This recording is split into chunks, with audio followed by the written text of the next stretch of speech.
And according to the magic of the StreamYard, we are live. This is Thursday and another episode of the Mattriarchy. It is actually episode 69, which I'm somewhat surprised at. I didn't realize I'd been doing it that many weeks. Actually, more than that, because I've taken a few weeks off through the year and a half it's been on. But anyway, today I brought on the Vickyverse. Well, hello, everybody. We're going to be having fellow Mark, who got a hold of me earlier today. And I know normally we interview creators and we interview like artists and we talk about all those highfalutin fancy topics. But today I want to talk about customers and what customers look for in the comic buying experience. So I reached out to some people on Twitter. And I said, hey, any of you guys that don't make comics, you want to come on and talk about it? And that's where we're at. So because it was really hard to find people that aren't in the process of making books or art or music, because like all of my friends and casual acquaintances and everyone is they're not to say that you're not creative, but I'm not actively creating comics per se. Right. And definitely not comics. No. As far as I know, you have no plans to, change that, but no. I've received the where's your book? But I have no plans. None at all. Well, and that's fine. And that's fine. Because making comics is kind of a crazy person's job. Yeah, I my talents don't lie in illustration for sure. And writing, I mean, I guess I could, but then that leaves you with the whole having to find someone to draw it, finding somebody to edit it, somebody to do everything else for you. And that just is not something I really want to delve into, and I know it sounds conceited as somebody who like spends his free time making stories. To say this, but I don't think everybody does have a story to tell. Right. At least not like in an artistic form. I mean, I think that all of us, we live stories. I really believe that narratives are how we explain our existence, and our lives and what's important to us, our values and what we pass on, our legacies and all that kind of stuff. I think we do that through stories. But I don't necessarily think everybody wants to write theirs down or put it into pictures. I think some people just, they sit around the campfire and they tell it to their buddies and their kids and whatever. And then that oral transmission is as important as those of us who, smack paper with ink, or whatever, So you've been involved in this Twitter comics community for a while, and I don't want to get into the drama today, but I would like to know a little bit about your story with fiction and with comics and kind of where you came into all of that. Sure. I've always been a huge reader ever since I was little. Books have always been something that I've just loved. I love the feel of them. I love flipping through the pages of them. I love the smell of the paper and the ink and just the glue that binds it all together. Yeah. And I'm going to interrupt you for just a second because I got to share a story. My mother and grandmother were librarians, and so I grew up in libraries, and so I absolutely love that even the dust on old books is intoxicating to me. So I know just what you mean. Yeah, there's this antique store in St. Augustine. It's right on one of the canals, and you walk in, and it's it just the smell. It's tiny. There's a cat in there, It's all antique-y looking, and it's all just old books. Nothing new. They're all just old books. And the smell of that place, every time I go down to Florida, I have to at least stop in there for a few minutes because there's just something about it that is so awesome. So, I wasn't exposed to comics as a kid. We traveled around a lot. I don't remember, when I was little, I don't ever remember actually being in convenience stores or anything like that. We didn't live in those kind of places. And my first exposure to I mean, I knew who the characters were because they're pop culture. Everybody knows the pop culture characters, right? And then when I was in junior high, I had a friend that was really into indie comics. So the first one I ever got was Elf Quest by Wendy and Richard Pinney. That was my very first comic. And I didn't buy a lot of them, because I was still moving around. By then I'm in high school. I had, all sorts of so many other things going on, but it was always still just books and art. I took a few different art history classes in college, some really strange aesthetics courses in high school where we explored different periods of art by creating our own. And that's how I know I have no real artistic bent. Yeah, none at all. That's how I know for sure. I used to go to the museums all the time. And so that whole combination for me, I love it. The art and the words and the combination of it is just great. I agree. Actually, that's one of the things we one of my cohorts here in Scotts Bluff and I, Barry Tetz, we teach an intro to comics class, intro to comics and sequential art at our local art center about once every year and a half. And we lead in with, the reason comics are awesome is because it takes this visual storytelling that we all know from paintings, from memes, from all that stuff, and then it combines them with this high literature that we know and sometimes don't think about, the way we tell stories, and it just marries those two together. Yeah. And so I totally get on that. Before we go, Pope Fire is here and wanted to know if you knew who Starfire was from your childhood. Not from my childhood. I'm a lot older than Pope Fire. But I certainly do now. Yes, indeed. It would be hard not to. I think she would. I think she would have tackled you and introduced you if you hadn't figured it out by now. Yeah, exactly. Let me knock on the door and let me tell you about our Lord and Savior Starfire. I kid. But yeah, and ElfQuest, which I have not read a lot of, but I've seen some of, right? It wasn't really on my radar. I came up I was probably like you. I didn't really get into comics per se, other than like Sunday Funnies until I was like 11. I came into superhero comics is what it was, I'd seen Batman on TV. I grew up with the Super Friends on television. I'd seen Superman the movie. I'd seen, parts of when my parents let me stay up late enough, I'd seen most of and fallen asleep during the 1970s Spider-Man movie. Right. And I, all that kind of stuff. But it wasn't until I was 11 that I really got into comics. And first it was through DuckTales, the DuckTales comics. And then it was a real short jump to Green Hornet and Batman and Robin. And they just introduced Tim Drake as Robin, and I was just hooked. And so superheroes were really my thing.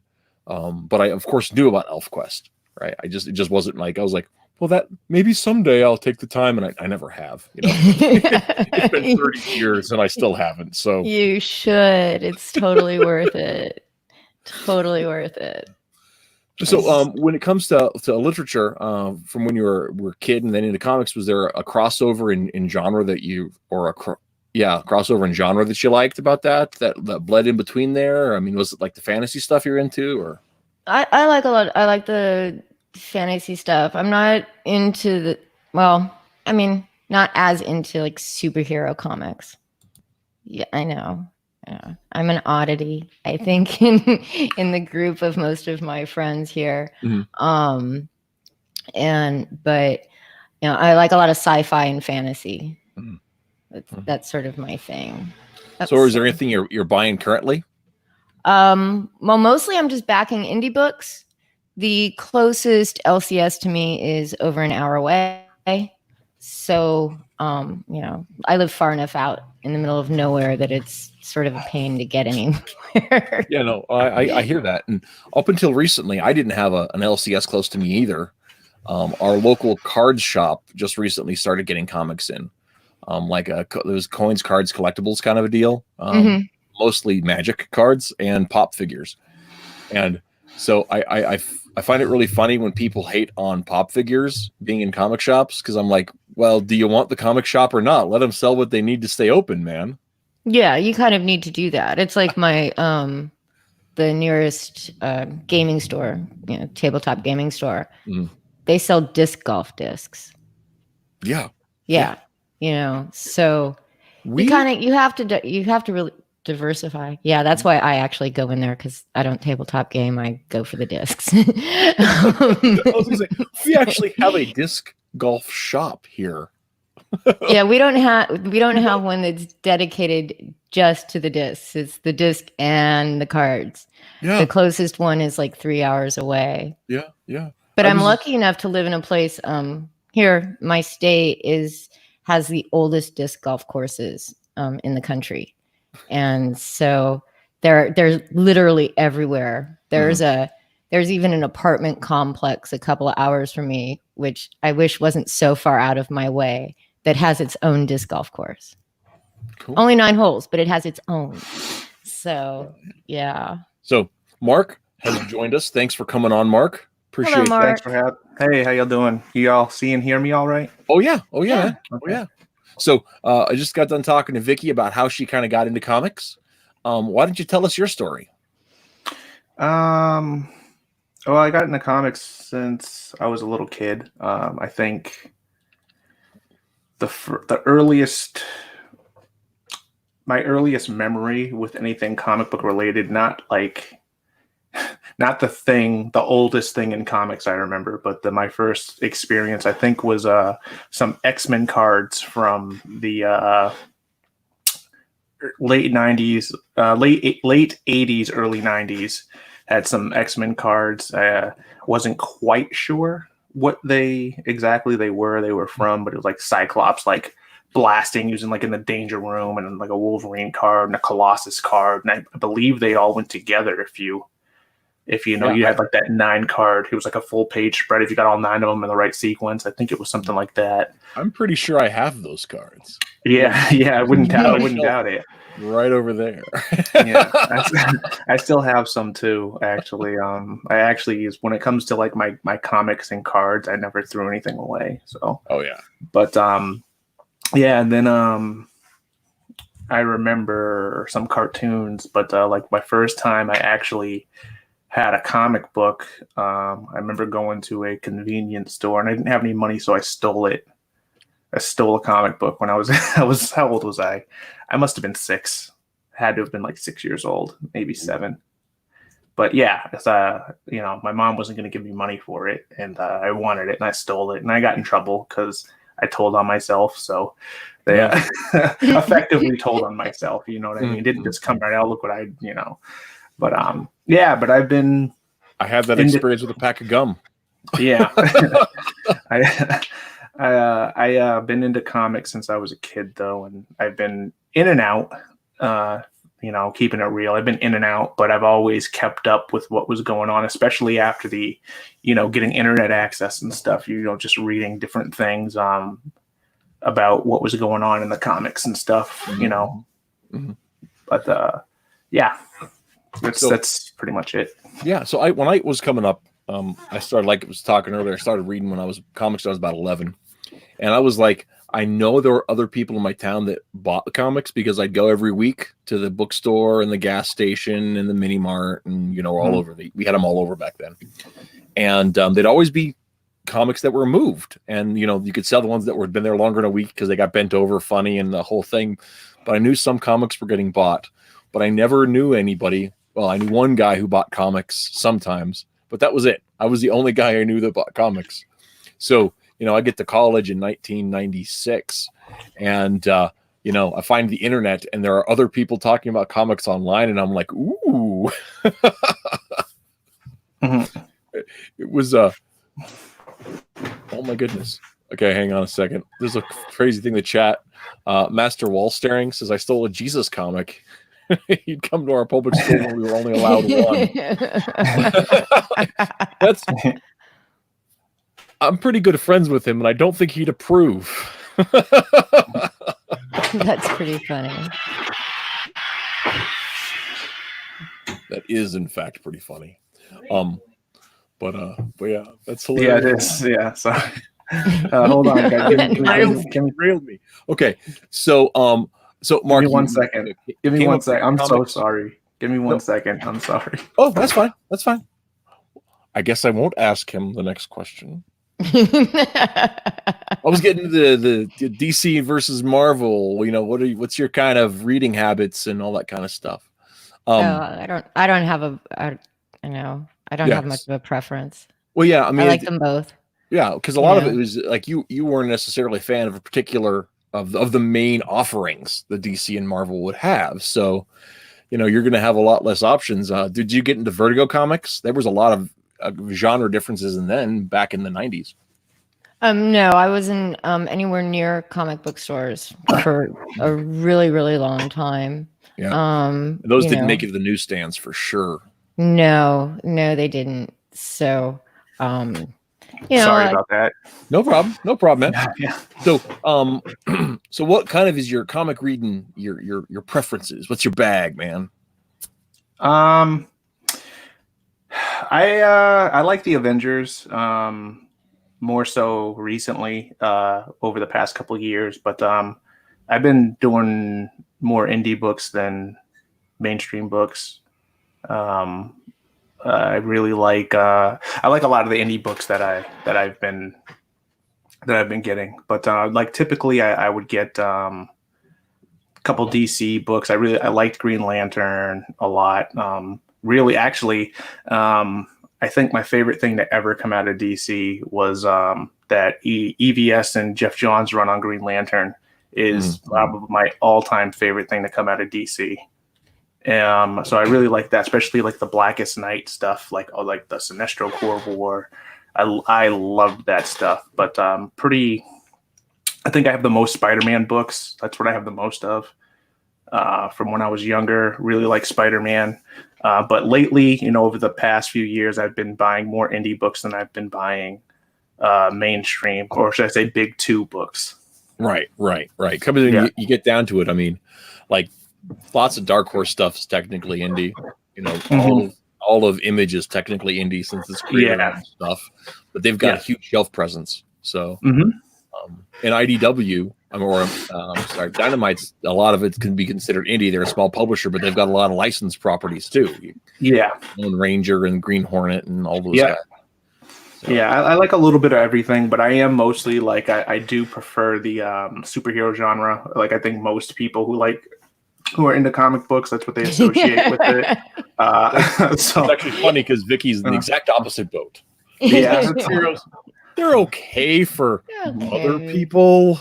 No, I did not put it that way. I just said I'm much different than everybody else. I'm an odd duck. I'm very odd. It's actually one of my like manga more than I've liked American comics over the past few years. I've always been interested in manga, but I definitely say I read more of that than I do anything out of the mainstream. So what manga titles are you digging on? I am absolutely loving the Dragon Ball Super manga. I know I'm a basic bitch, but but I love Dragon Ball Super. Dragon Ball Super, to me, I would say I am enjoying Super more than I like Z. Cool. And I liked Z a lot. Like Z, like, what's your favorite anime of all time? It's honestly, it's either Dragon Ball Z or Yu Yu Hakusho. It's one of those two. But I'm liking Super more than Z. Not just I've never read the Z manga. I've seen some of it, but I've never actually read through the whole thing. Right. But Super, I every 20th on the month, 11 o'clock, I'm on it reading that new chapter. They just dropped one the other day, and looks like Vegeta's finally going to take out a main villain. Hopefully. Hopefully. But I like that. I like My Hero. I used to watch the series just enough. I used to watch the series just enough to know what you mean. Yeah. I like Vampire Hunter D. I am as far as anime goes, I love Vampire Hunter D. I love the art. I mean, it's just so good. It's just stunning. That might be the first anime I ever watched. It's either Vampire Hunter D or that Street Fighter V series from the 90s. It's one of those two, and then the other one it might be is like MD Geist. It was one of those three was the first animes I ever watched. Yeah, in relation to being basic with manga, I can't even judge because the only manga I've read is My Hero. That's it. I love My Hero. My Hero, they do superheroes better than Americans do superheroes. And it's tailored to an American audience too. And especially, I think that's especially true of the there's a spin-off series called Vigilantes. I don't know if you've read it. I have not read it, but I know exactly what you're talking about. It is actually and the one thing that separates My Hero from most American superhero comics is that American superhero comics are all about solo agents, right?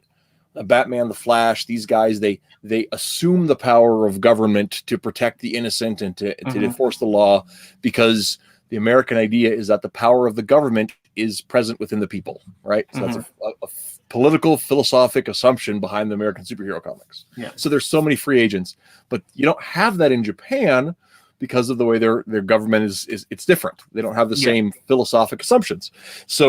So My Hero kind of plays to the Japanese-ness of it while being also a love letter to American fiction. But Vigilantes, they're all criminals. And so it feels very much like you're reading like Chuck Dixon's Nightwing. It's very, very much like that. And I'm just like,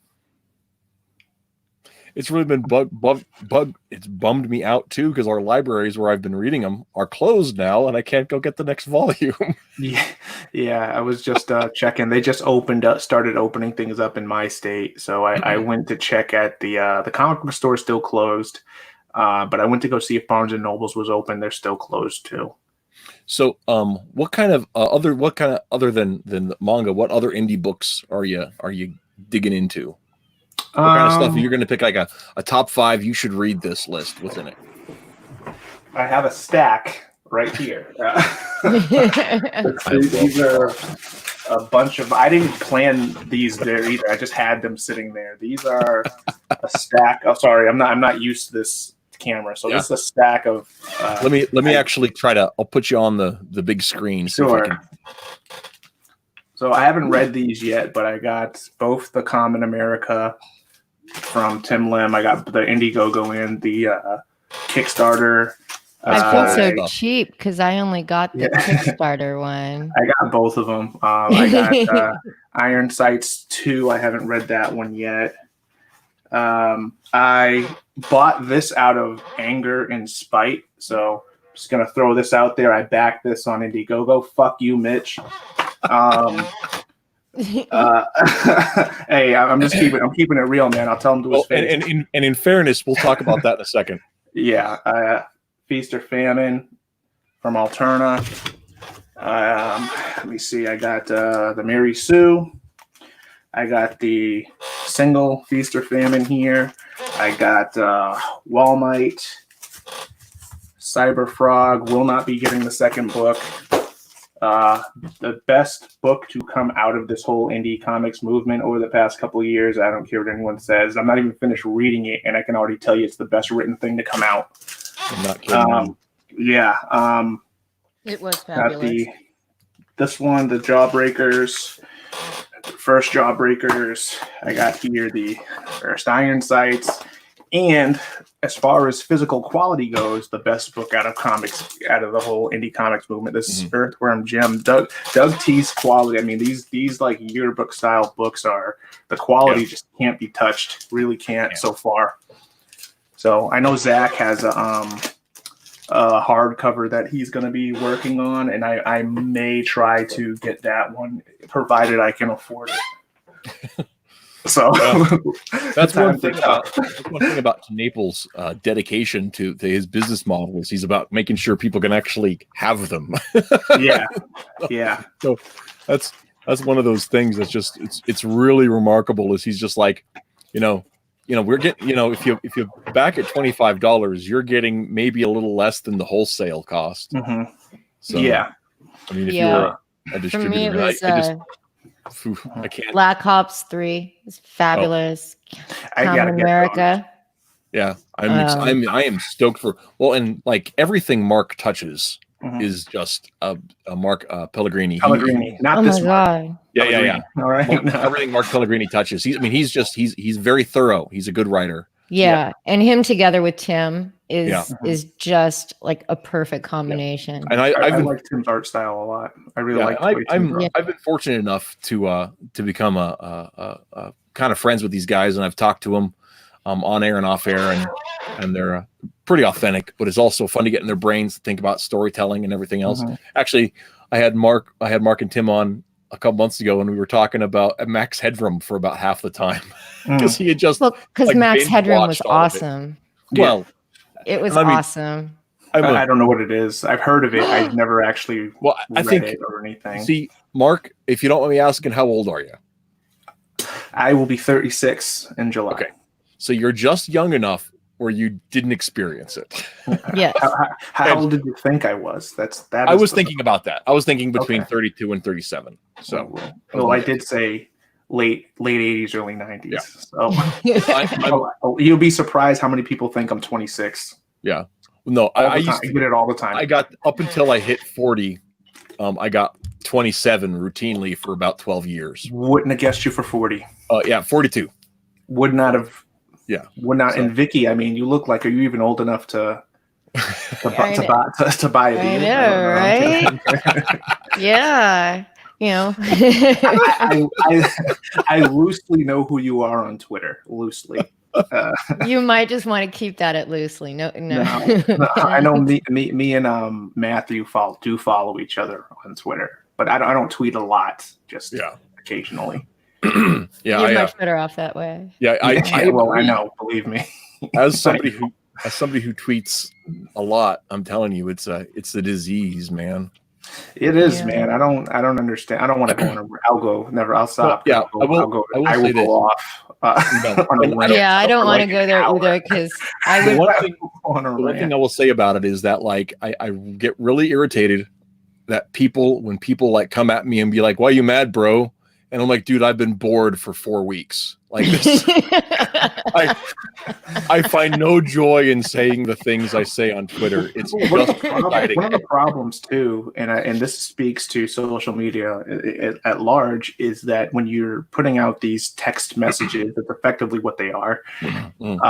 There's so much context in what you're saying that's removed because you don't have the enunciation of words, you don't have the connotation, you don't have the tone.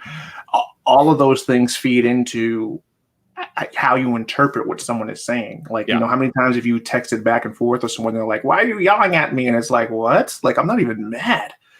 I'm not even a little bit mad. The paralanguage stuff. And I think that's absolutely correct. And the thing is, I don't mind that, like, text. I used to really get bothered by it in my 30s. But in my 40s, I look at it a little differently. I don't know if it's just because I'm old and boring or what the story is. But I don't mind not having the paralanguage stuff as long as people don't just assume motive. What makes it really dangerous is when people just assume where you're coming from instead of actually reading where you're coming from. Yeah, I try really hard not to do that. I used to read this blog, and it was a lot about semiotics and language, and he used to say that every individual blog had his own language. And once you get into the Twitter sphere, you have to figure out what every person who's tweeting, what their language is in their tweets. Yeah, that's true.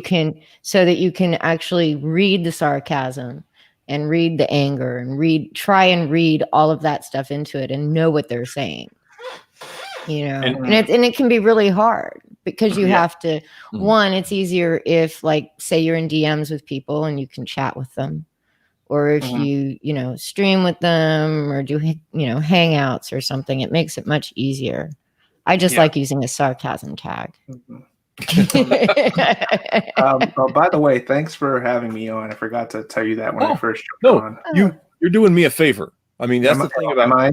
Oh, absolutely. No, so here's the thing. Like for those you don't of us know me that well. Well, no. Here's the situation. For those of us who decide that we're going to do a show, right? We're going to do a stream. We're going to present something for an audience.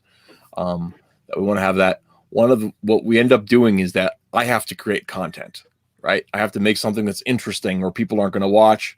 And I don't have a huge channel. I've got about 110, 112 subs, something like that. And I have about 30 people a week that watch the show. And so, like we've got 4 people right now. I have a bunch of people that tune in on Saturday mornings. Tonight, Nurkish is on D Live, so I knew I was going to lose some people. And Lorenzo Stack started his show again at my time slot. So no, I'm kidding. My time slot. Yeah. And I mean, I've seen a lot of people beef over, like people who are friends in different YouTube communities beef over time slots. Oh, well, I stream every Friday at 8. Why you put on a stream at the same time? Yeah. I think that's silly because when we're using YouTube as a platform, it archives it for us so people can go back later. So the only reason to be mad is if super chats are in play. And goddamn right. And like, why would you want your friend not to make money? If he's really your friend? I mean, I don't get that. It's like, do you have a language like a bad language rule or anything like that? I don't want to violate. I don't have a rule per se. I mean, okay, so my channel is listed as not safe for children. Okay, so I don't have to worry about people too much. But and in real life, I'm sort of a foul-mouthed son of a bitch. But on air, I try to keep it PG-13. Try to rein it in a little. Yeah. I've noticed the shirt. That's why I was asking if you being new to this whole. Here. I don't know where the camera. There you go. Being new to the whole YouTube thing, I've been finding it a little bit difficult to talk like more naturally than like I do at work. Because at work I don't really swear. Right. But I swear all the time, and I use the words that people really get offended by. My favorite swear word starts with a C. So, next Tuesday? I know, shocking, right? What, is that not what we're talking about? No, we're not going to meet next Tuesday? It's like the most vile swear word you can use in America. Yeah, I don't know why, but I don't know either. In England, it's like saying hi. So I actually think I do know why. But I don't know. This is a guess. This is not a fact statement. We're getting off topic, but that's okay. Sure. I believe because like England has like an arm's long list of slang words for female genitalia, right? Mm-hmm. And in America we have like 6, and none of them are super. None of them are ones that are even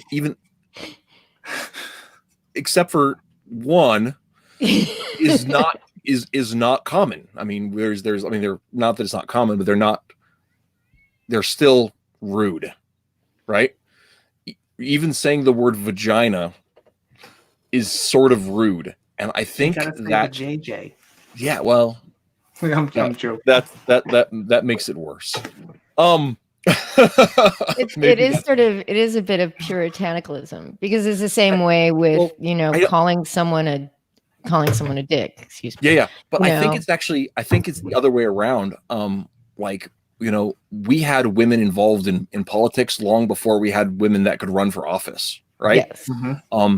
And I think as a society, we were one that we were not, I want to say the first, but we were among the first Western nations to really give women a voice of any kind.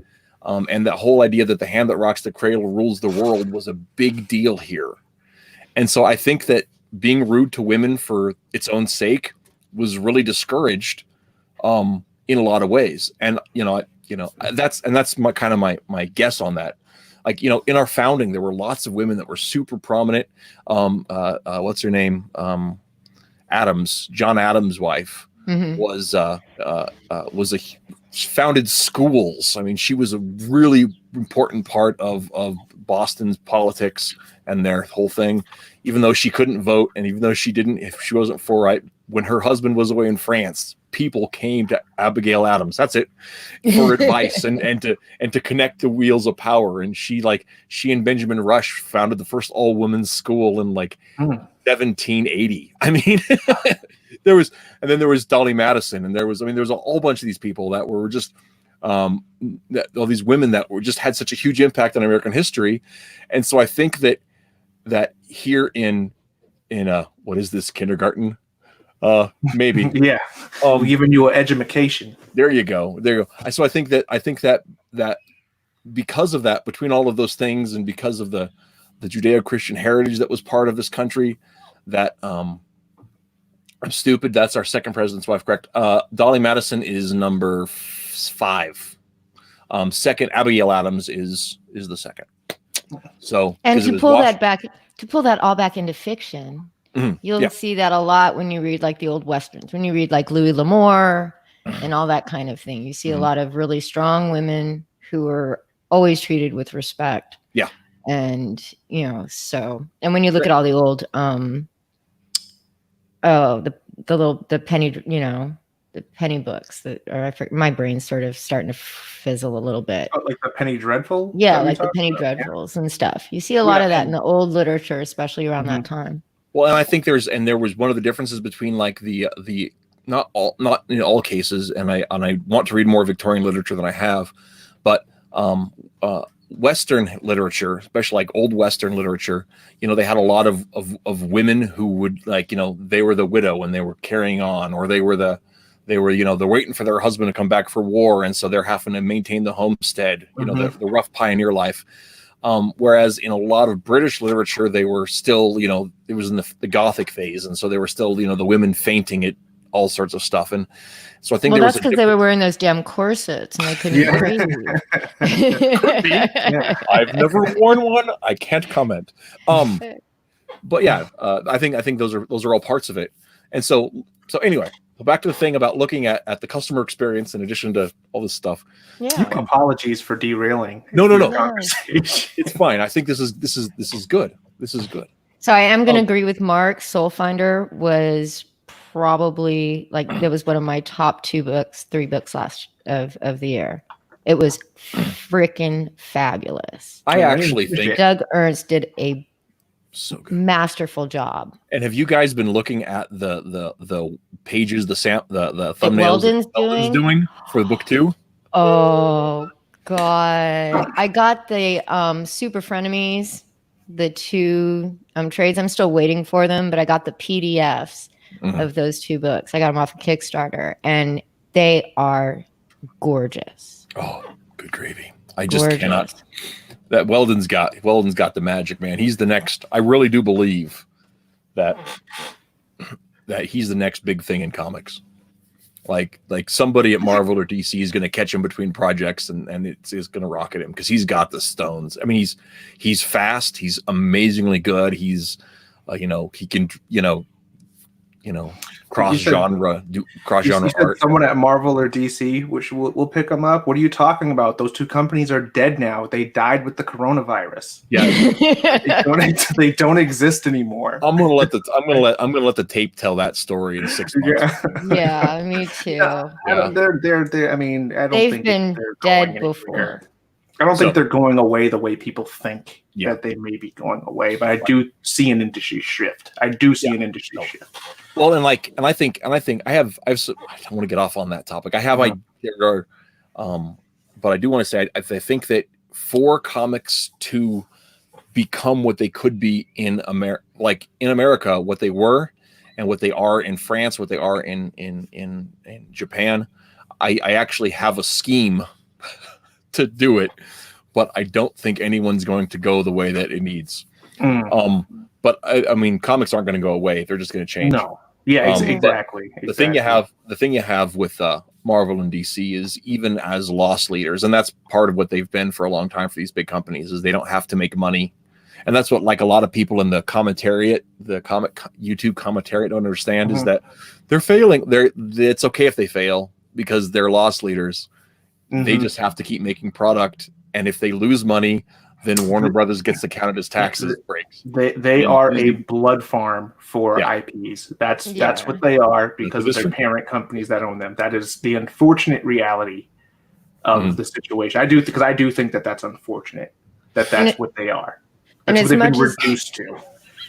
Yeah, as much as I love books, I think what they're really going to have to do is move into a digital market. But what I'd like to really see is something kind of like Comixology, where you can zoom in on the different panels and go panel by panel like they do it, but something a little with a twist that's a little bit more immersive. Yeah. Would just be really cool. I really think that there is a way forward for print in just the same way that, manga's digital, but people still go down to Barnes & Noble and buy it by the caseload. Hey, yeah. And so, that's a whole nother thing. Yeah. And, so and just like the largest distributor of comics, like by unit, is Scholastic. Yep. Those school fairs. Mm-hmm. But I remember those. When you're right for the trade. Yeah. Well, and that's you got your little 4-page catalog in elementary school, and you checked off which ones you wanted, and in a couple of months after you forgot what they were, they got sent to the school. I actually don't think that. I know that that's been kind of the trend that they've for a few years now is that they've been writing for the trade. And as a customer, I don't necessarily mind that. I would just, what's the point of the single issue then? That's where I'm at. And I like single issues because I will buy a book that I have zero interest in if I like the cover. I don't read Iron Man, but that cover where he was like fighting a dragon, I think it was a Gail Simone wrote that one, that actual issue, but that cover art was dope. So I bought it. I don't read Iron Man. I don't dislike him, but I don't read his individual book. I don't not really. But so that aspect of it is what I like a lot about the single issues. But I think for the industry to flourish, I think one of the options to look at is just putting out trades. I don't mind paying, what is it, $20, $25, for a trade. And what is that? How many pages are in a trade versus the indie books we've been buying right now? It depends on the thing, but you're going to look. Well, you're gonna be looking at upwards of 48 for most trades because, like, a lot of trades are 5 issues, and they're gonna have 5 issues. Okay. Yeah, 20 issues of art a piece. So that's gonna be I guess that's nearly 100 pages. Yeah, and right now, like you're looking at not all of them, but a good chunk of the independent books we're purchasing right now. You're spending $25 plus $5 to $10 for shipping, and you're getting like 60 pages. You know what I mean? So I think even on the independent comic creators, whether you're, regardless of which group you fit in with, I think that is a very realistic problem. I don't think that this particular model that we've been championing behind has long-term stability. I don't see it that way. You're going to have to find a way to produce books and produce them faster and cheaper because the mainstream trades, you're getting you're getting a more bang for your buck with those. And I think that actually comes back a lot to because the whole allegiance thing, and this is something that I think is a really interesting tack. Because are you talking about Red Rooster? Is that if you want to get it? Yeah, but if you want to get it out, I love props. I do. I got it right here. But one of the things they tried to do is try to get comics back where new readers are going to be, right? Yeah. They try to get them in the books section at the Walmart next to the My Hero Academia, right? But here's my problem with that book. I have 2 problems. One, I have quite a few problems with this one. Okay, you're the customer. You're the only customer. I want to sell you comics, but you just want to buy them. So, did you back the campaign? Yes, I did. Rooster. I didn't. That was I didn't. Red Rooster was when we wind back the clock. Everybody's popping off there. Hey, I got this book. I got this book. I got that book. There's like 6 or 7 different, Comicsgate. books out there, right? Red Rooster was the one that at the time, I was without question the most excited about. Yes. I love that golden age vibe to it. I really love my favorite thing to come out of DC animation outside of Batman the Animated Series was Justice League New Frontier. All right, just because I like the throwback to the Silver Age, and this was like a throwback to the Golden Age. I really like that, and I backed that book just to have this dude bamboozle me, hoodwink me, taking me for a ride. Starts a whole nother company with that, which I don't have a problem with. I have a problem with, I think he used the money from the Indiegogo to start that company. That's my opinion. I'm more than willing to be wrong. I don't think you're wrong. So I don't think you're wrong either. I don't think you're wrong either. I don't think you're wrong at all. Personally, I don't care that he used the money to start the company, because once it's the money, it's his money. The only thing that I'm mad about is that I don't have on that shelf right over there my copy of the Red Rooster graphic novel. Thank you. That's my problem. I backed this book for $25, and you got people going to fucking Walmart and getting the book I paid $25 for $5. Yeah, well, okay. Now and that's the other thing I don't know is the copy that I am eventually going to get going to have more stuff in it than the $5 copy. 60. It's supposed to be 60. Okay. So and it's supposed to have like 8 pages that aren't in the Walmart versions. But my thing is like, great. Why did it take you almost 3 years to get me my fucking book, man? That's the ticket. Come on, Mitch. I don't think you're an awful human being in general. All right. Like, I don't have no ill will for you or your wife. I sincerely feel bad about what happened to you guys getting, harassed and over personal politics. I think it's fucking stupid. But come on, bruh. It's been years. I'm trying to start a company. Well, I didn't give you money to start a company. I gave you money for a fucking book that I should have had shipped to me almost 2 years ago. Yeah. I'm right with you on that. And like I said, I just like, if you use the money as an investment chunk for the company, that's great, but that doesn't mean that he couldn't do both. Exactly. This is a guy because this is a guy who was a pro. He did Captain America. He did 20 pages a month. It's been it's been so long, right? The script of the book was finished the September after the campaign launched. Late August. Yeah. Late August. Yeah. It was finished in August and he okayed it in September. All right. So we're a little, I mean, there really was no reason for that book not to come out other than he just didn't do it. Yeah. I really feel for everybody who's going to sit there and watch those 3 issues come out, be in Walmart while they're still waiting for their book and that PDF they can't read anymore because it already expired. All that. I didn't read the PDF. I didn't pay for a digital book. I paid for a physical copy of a book. That's why I didn't read the PDF.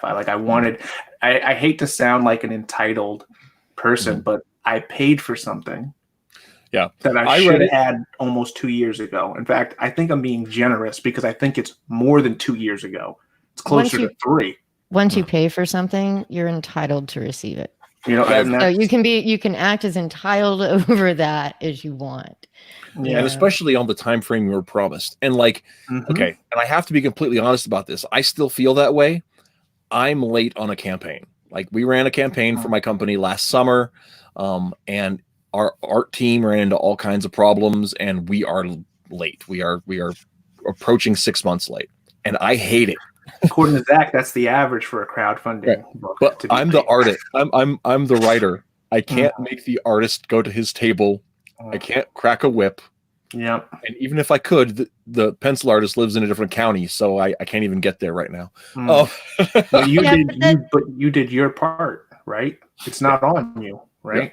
That quote unquote 6 month average is just bad, and that's part of I don't think it's problem. Good. I mean, if I can get a book from Mark and Tim early, always. If I can get my White Lily on time every time, if I can, I got Soul Finder on time. Early actually. Early. You know? We got Soul Finder a couple weeks early. Yep. Yeah. Earthworm, you know, it would have been even earlier. Soul Finder would have been even earlier, except there was a problem in the manufacturing. Right. Wow. You know? I don't know if you guys heard about this. It was crazy. So, because Doug had a stream, he was just panicked. What ended up happening was that there was something wrong with the temperature on the foil press when they went to put the gold lettering on it, and it was still liquid when it was pressing it, and so it was sticking to pages between sheets. So it was it was messed up. I remember hearing about that. So they had to go through and reprint some, but API, they did the printing, they took care of it. And so it ended up being a week delayed because of that. Yeah. I got my earthworm gem on time, and it was the most beautiful thing that had come into my mailbox in a long time. Yeah. So where's the lie? Where is the lie? Because I can't find it. The packaging. I mean, the showmanship. Okay, of how everything that went into that package. When I got that box, I knew exactly what that was. And I was like, I wasn't expecting that. I didn't back Bigfoot Bill. Didn't back Bigfoot Bill 2 either. I'm not super interested. I have a personal attachment to Earthworm Jim from the video games and cartoon, though.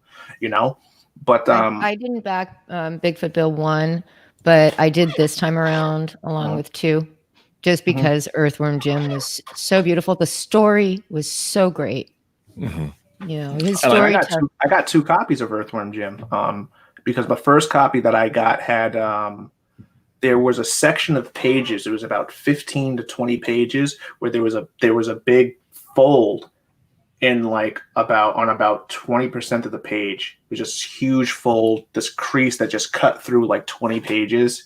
And I think it was from the printer is what I think it was from. I don't know anything about that stuff, but that's just my uneducated guess. And I just sent him an email and he sent me a new book. Yeah, it's probably the binder rather than the printer. Yeah.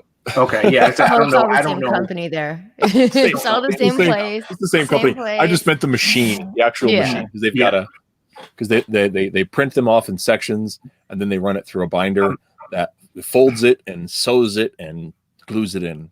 I have a question for Vicky. Sure. I have zero interest in White Lily. Zero. None. I do think it's interesting that it is inspired by a real person. But how is it? How actually is it? I mean, it's one thing to listen to Preston talk about his book versus I don't know anyone who's read it. I don't know anyone who has it. I don't know anyone who follows it. And again, like I said, I don't have any interest in it. So I'm just curious as to what you think about the book. I've read 1 through 4, and I have enjoyed them immensely. The art is beautiful and consistent throughout the entire book. I mean, the writing is really good. It really delves into the characters in a way. Preston did write it, right? I want to make sure I understand. Yeah, okay. Preston wrote it. The characters are like real people, and they have, you know what it is that they want, and so there's no real question really about it. I mean, it's just they're really well done books. Would you recommend them? Is what I'm asking. If that, yeah, I would recommend them, but it's it's probably a bit nichey just because most people are into like superhero comics and it's not their kind of thing. But for me, I mean, my favorite movies are all World War II movies. So it's and I actually read the 3rd issue.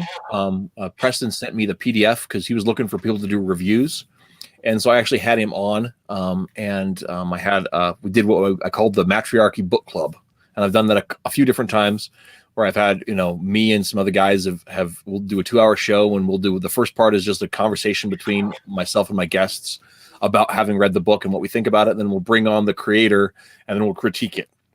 And the goal is to try to beat them up as much as possible. And it's I'm not really good at beating people up because I just love story. And I will tell you, and one of the things I will voice that in the chat, Master Wall Staring said, "I got it. I like the art has gotten better, and it has real dogfights." And that's one of the best things about the third issue, was that the military action was pristine as far as like really being able to capture a dogfight on paper. It's still images, but it's super dynamic. Though they use the layouts really well. The historical accuracy on the costuming and everything is just spot on.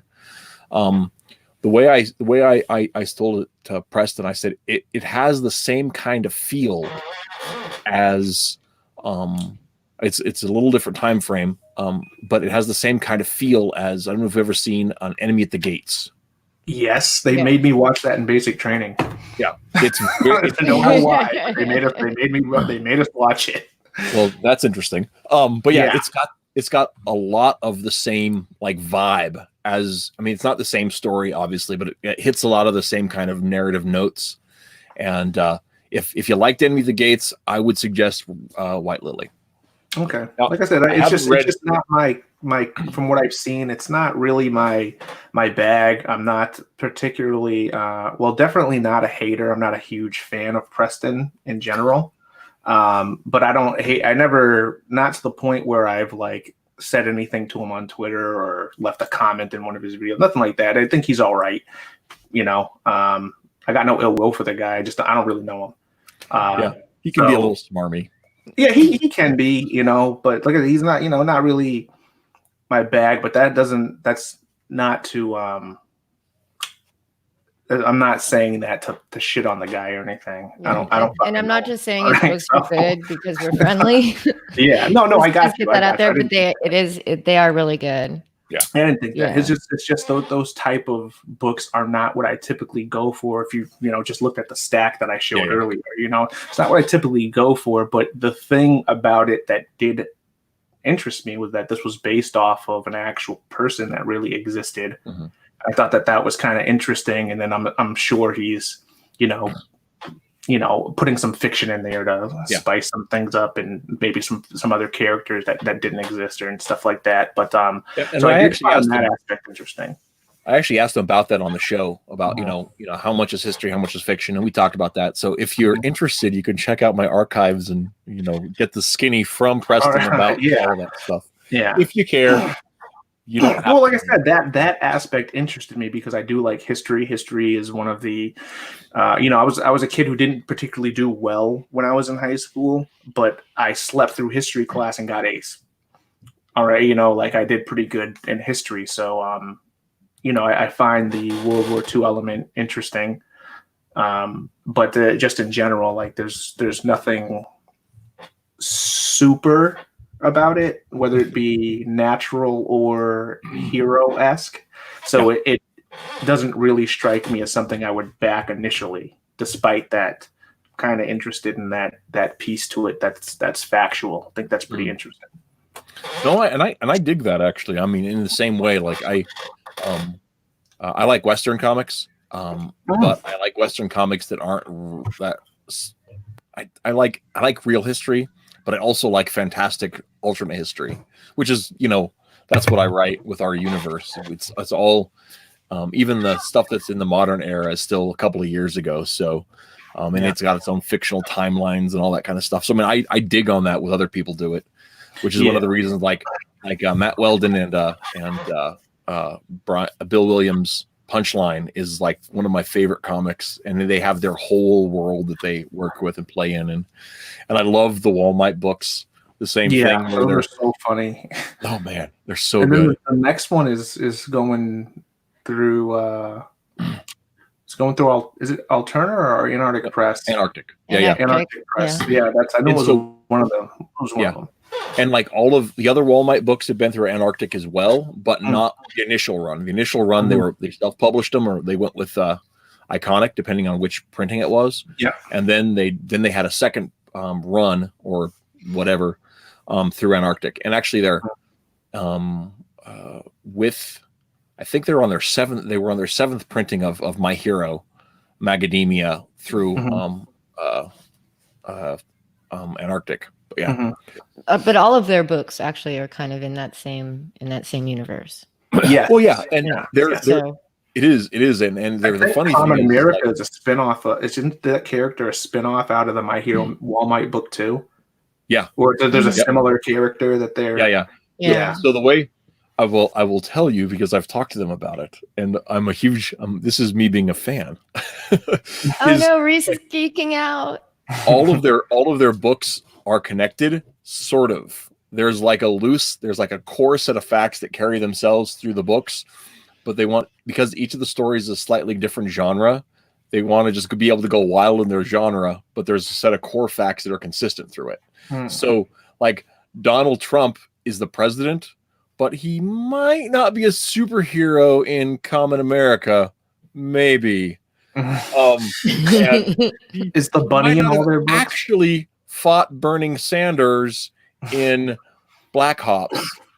And so there are because Black Ops is a little more serious than Common America. Common America is a little more serious than Walmart. That they'll play with these fringes of the continuity that are a little bit different.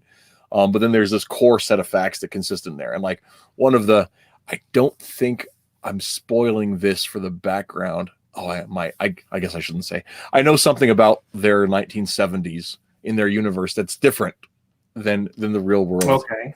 And I'm not sure that I'm allowed to tell people, so I just won't. It's all good. I don't want you to compromise any privileged information. Well, I'm not sure it is, but anyway. Common America is going to be in Black Ops 4. Yeah. Yeah. So the thing too is like the bunny makes at least a cameo appearance in every book, right? Yeah. Yeah. Or a bunny anyway. Yeah. I know there's always like Penelope and USAGI are in Common America as well. And Brian Ball, the creator of Rags, is a cameo in Common America. And technically, like this is something that Tim's mentioned on stream, so I'm going to go ahead and mention it. The bunny logo from Rags, is also the same as the bunny logo from Black Ops, because there's the background story is that USAGI actually stole the logo for the unit that Regina Rakowski was part of. And had it reappropriate, because like apparently she designed the logo or something, and then they had it reappropriated to the secret project that USAGI was a part of. And so they're planning a crossover comic between Punchline, which is also in the same universe, and the Rags and USAGI, where they're going to dig up some old grudges between the USAGI and Regina. And I can't wait for it. I've been excited. I'm so excited about it. About Rags, does Rags? Because I've seen, I don't know if it's actually fan art or not, but on Twitter's the Wild West, so I've seen like nude fan art of Rags. Is she actually? They actually show nudity in the actual book? I don't care either way. Yes, they're censored and uncensored. Yeah. So the Antarctic things. Okay, so the story, I can't. I know how it ends, so I can't tell you that. But in the first issue, this is not a spoiler. In the first issue, she's wearing a bikini, and then she's attacked by zombies, and the bikini gets tore off. And I buy the Antarctic version because I need a little less nudity in my life, fictional nudity anyway. And we're not going to actually ask you to explain why. Yeah. No, I just No, I'm kidding. I don't want to know. It's fine. It's sort of an embarrassing thing to say out loud. But anyway, the point is that like I just prefer to have the censored version, and so I'll buy it from Antarctic. But in it, we find out that it flashes back to earlier in the thing, and she gets in a fight with her fiance, and he tells her, "Well, I've bought you everything you have," and she's like, "Well, fine." So she tears all of her clothes off, and she's standing in the parking lot of this mini mart. She turns around, and her fiance has been killed by zombies, and so then it's back to the present, and she's just racing to escape the whole thing. So the first like 4 issues are basically just like a survival horror story where she's like in the middle of this apocalypse in Southern California. It's a very localized thing, but she's just trying to survive, and she's a vet. She's got some post-traumatic stuff going on, and it kind of goes between the past and the present, talking about her history and everything else. It's got some really cool stuff, and it's actually building up to be a much more involved story than it seems, because it's different. It's different.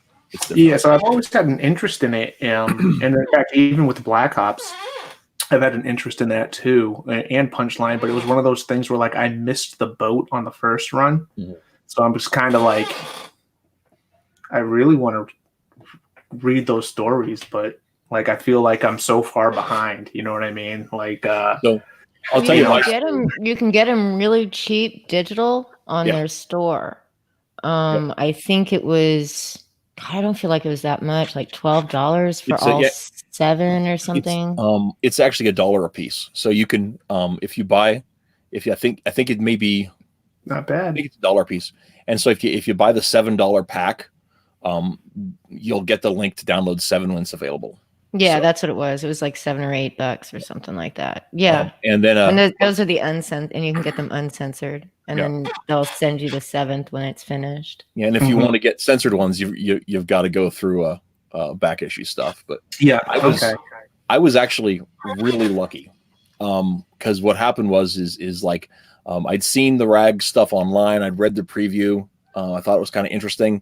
I didn't know what to make of it, and Brian's kind of a shit stirrer, and so I wasn't sure if I was interested in that project or not. But the whole thing, but I was at the comic shop, and I saw that and the first issue of Punchline on the shelves, and I read the first page of Punchline, and I said, "This is it. I'm buying it." And then I was debating on getting rags and whatever else, and I would, because I didn't want to just get like a titty book, right? I wanted something there to be a story in it. And I'd read the preview, and I had something on it.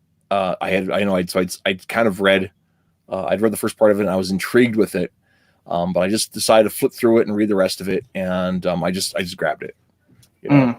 And by the time I finished the whole book, I was just like, man, there's so much honest drama that's going on there, and the preview is just like the first 8 pages, 10 pages, something like that. So it doesn't really get into the and the explanation of how she ends up naked amongst all of this is so sad and so compelling and so genuine and raw. I was like, I gotta read more of this gal's journey, because it was such a good job of making her real. It's like is her nudity an integral part to the story? Not, and what I mean is the why she's naked. Yeah. And does she stay naked? Well, that's the whole thing is like the first 4 issues or even 5 are her quest for pants. Like, so she'll be, because she's trying to get naked outfit. I've seen her in that. Well, and the other thing, and that hasn't been revealed yet. That's an issue 7 thing. But you I've seen pictures of it on Twitter. Yeah, you see a lot of pictures. Yeah, Brian really keeps his artists busy. Oh yeah, and there's a lot of art. He really, really keeps his artists busy through his Patreon, because he does a lot of variant cover. He does variant covers and all that kind of thing, and then just the art itself that he shows off on Twitter. That is beautiful. Luigi just is magnificent. He's absolutely a master. So that's why you see so much of it. Yeah. Well, and and Brian's been dropping hints about the bigger story since 2017, but he's super cagey about stuff. I mean, and so he'll say things, and he's like, "Nah, that's not real. I was just pulling your leg." And then you pay attention in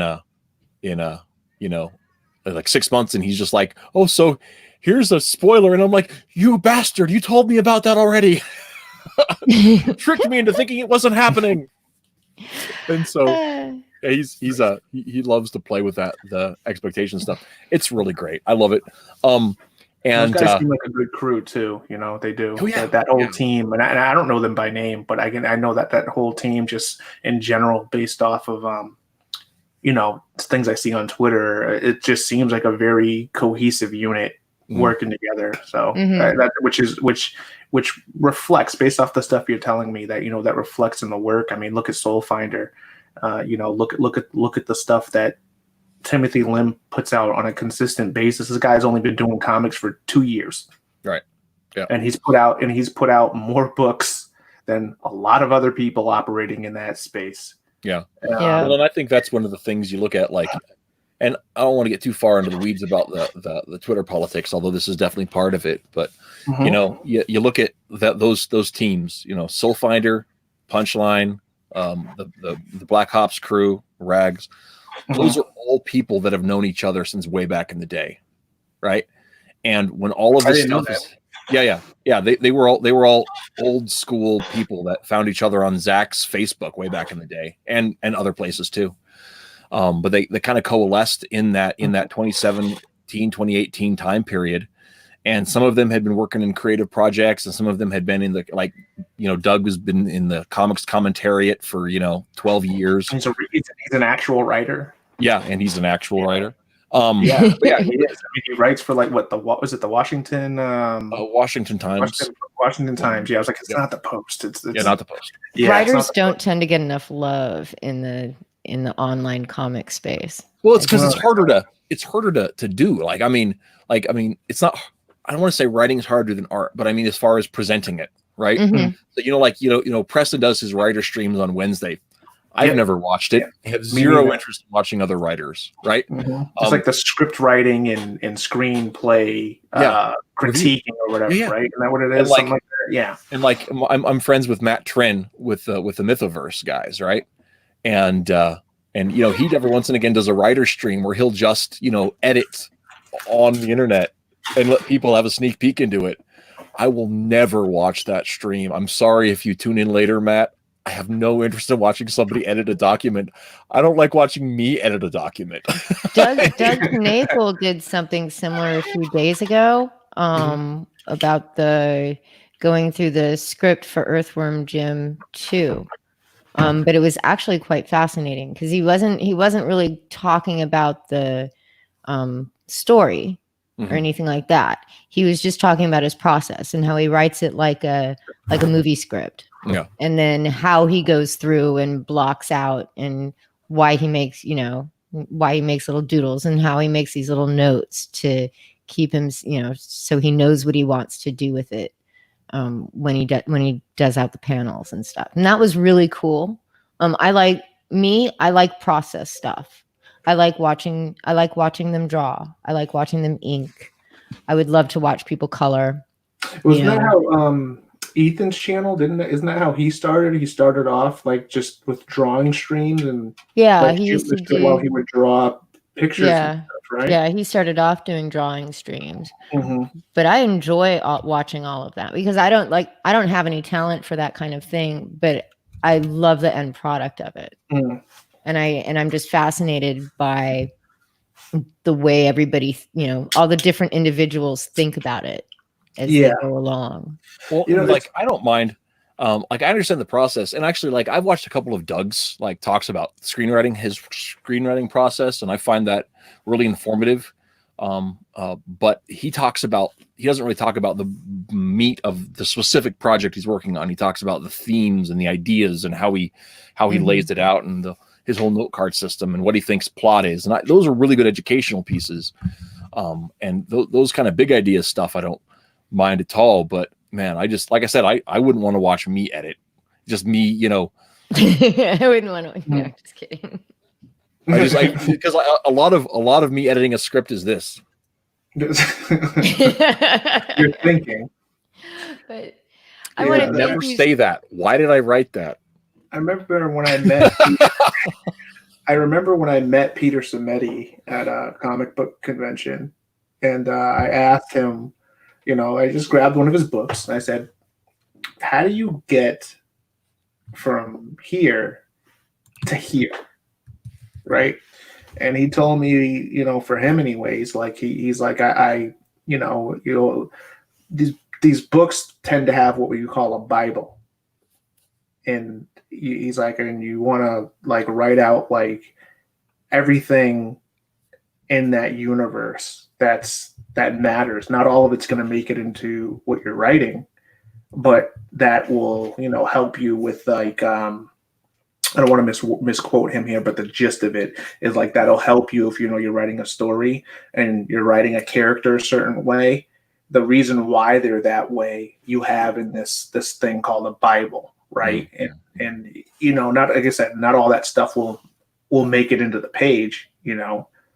But that was one of the things he told me that I found kind of interesting. You know, he's like, you know, that at least for him, anyways, that's kind of what he does. And I know there's a million different ways to go about writing a story, whether it be for a comic, movie, or otherwise. You know.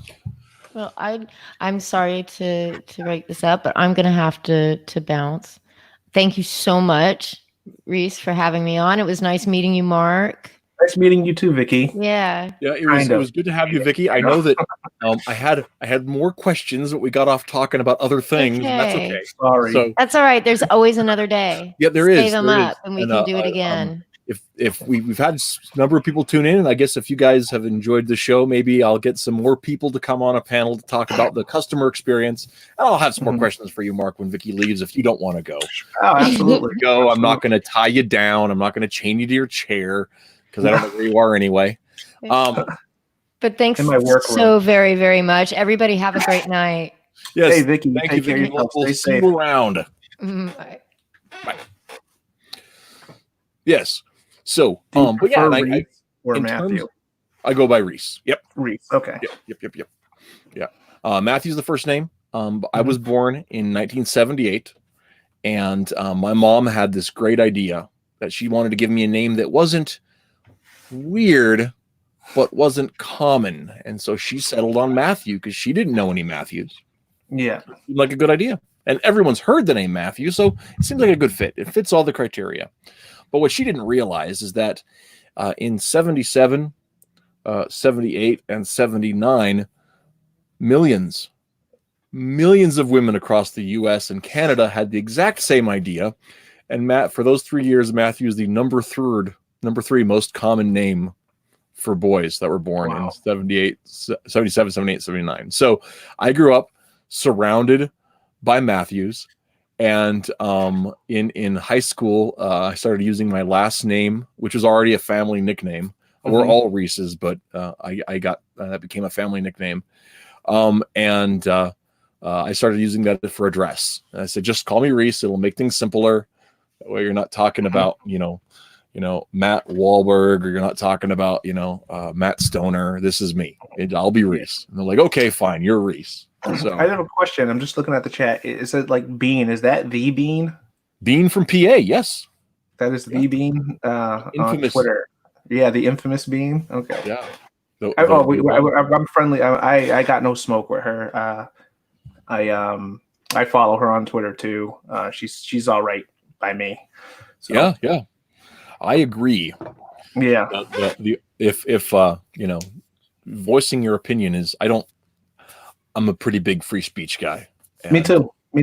Just some people are a little overly sensitive. Yeah. Even though they don't think they are, bitches. But yeah, that's a part of the say is if you're going to talk. Yeah. All right. I was going to say the only thing I say is if you're going to talk, be ready to back it up. Yeah, that's how I feel about it. There's been a couple of times as a customer, I'm not really involved in a lot of the back and forths that happen. I see a lot of it, but I stay out of it 99% of the time. I don't chime in. And as a customer, I guess with this whole Comics Gate thing in general, the independent comic book movement, whatever you want to call it, I'm just disappointed with a lot of people on every side, on every side for different reasons, and there have been books that I was really interested in, and I'll go with one of them, Vestige. Mm-hmm. I love Westerns. It's probably my favorite genre of movies is Westerns. And I'm seeing the cover for that I gravitated towards it. Right. Mm-hmm. And I thought the concept that they were working with was actually really interesting. I was like, oh, this is kind of cool. And then I saw who was behind the book and I was like, I'm all set.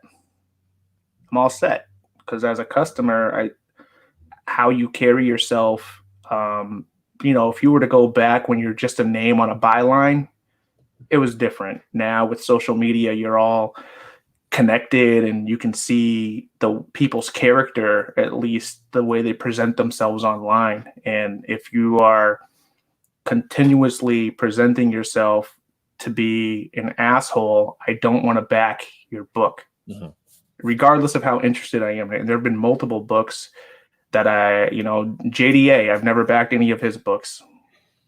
I've been interested in Flying Sparks, and I'm actually genuinely curious as to how well of a writer he is, because he's always saying he's, the leading Hispanic voice, yada, yada, yada. Maybe he is. I don't know. I just don't particularly like the way he carries himself online, and with his live streams and the trolling. And I get it. You're trolling trolls. I get it, but I'm tired, bruh. As a customer, I'm tired. I'm tired of all the bullshit. So I tend to be really supportive of the people who stay out of it. Doug Ernst, there isn't a single project Doug Ernst can work on as of right now that I wouldn't back. Not a single one. And that's because of the way he carries himself. And then it's not just that, it's he has proven that yes, I'm trying to $50 elsewhere. Yes, I will. That is funny. That is so funny. That is hilarious. Thank you, Seth. That makes me laugh. I like to laugh. But Doug carries himself like a professional. Doug said that he was a certain way, and he stuck to it. And John, he may be a pretty cool guy. I mean, I can't really say. I just know that, 80% of the time when I see him online, he's beefing with somebody else in comics. Sometimes it's warranted, a lot. Sometimes it's not. And there's so much infighting at this point. You don't know where to start to see where a lot of this stuff comes from. But long story short, it makes me not back books. Yeah, and I'll tell you, I'm not necessarily in the same position, being somebody who's a creator, who's like wants to look to sell, and I'm in a weird spot too, because I can't keep my mouth shut, right? I know. I see your tweets. Like I said, and like I said, I mean, like I don't necessarily even enjoy interaction in that way. There's a lot of times, if it wasn't for this show, which I do really enjoy, getting to talk across the table, getting to talk to some people that I've become friends with, or at least friendly with, that I was a big fan of. Doug Ernst is a semi-regular guest. I've had Tim Lim on. Those are guys whose career I followed as soon as I found out about them, and like I really respect their product. Doug TeNapel came on once, which I was really awesome. It was an awesome show.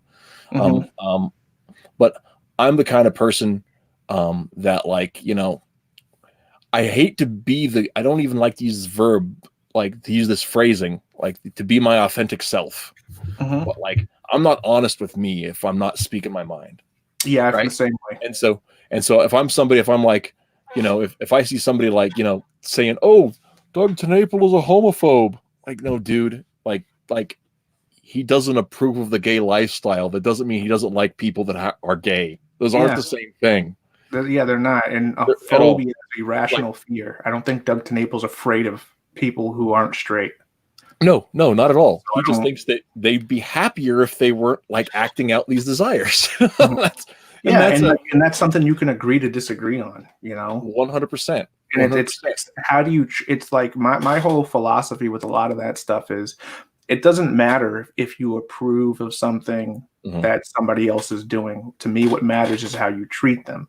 Yeah. Like Doug TeNapel cannot approve of people being homosexuals, being bisexuals, transsexuals, ABC 1, 2, 3. But as long as Doug TeNapel isn't treating them like they're subhuman, who cares? Who cares if that's what he thinks? Who gives a shit? Yep. Like I don't care. What are your actions telling me? And you look at who comes on his show, right? I mean, he has all stripes of people that he has on there. They're not all, like 40-something, conservatives like me. In fact, I've only been on there a handful of times, which is fine. Yeah. But I mean, it comes to, and I think that's, and this not to just be defensive of Doug, but the whole realm of that idea of picking sides. And I mean, and like I know people, like a lot of people won't believe it, but I don't pick sides, right? If I see somebody saying a bad argument, I'll call them out on it. And that's why, like, I've had people that are, close friends of people that I'm friendly with, just like, rail at me because, like, I can't believe you stab me in the back. And I'm like, dude, you say something stupid, I'm going to tell you it's stupid. So and I don't, like, I'm sorry to cut you off, man. No, it's fine. There's so much because, I've been following this stuff since before it was called Comicsgate, and I'm sure you probably have too. I mean, or at least I assume you were. You're a creator and everything. But, when this whole thing started off, we did not like I guess I personally hail no man, but when this whole thing started, a big part of it was professionalism and customer service.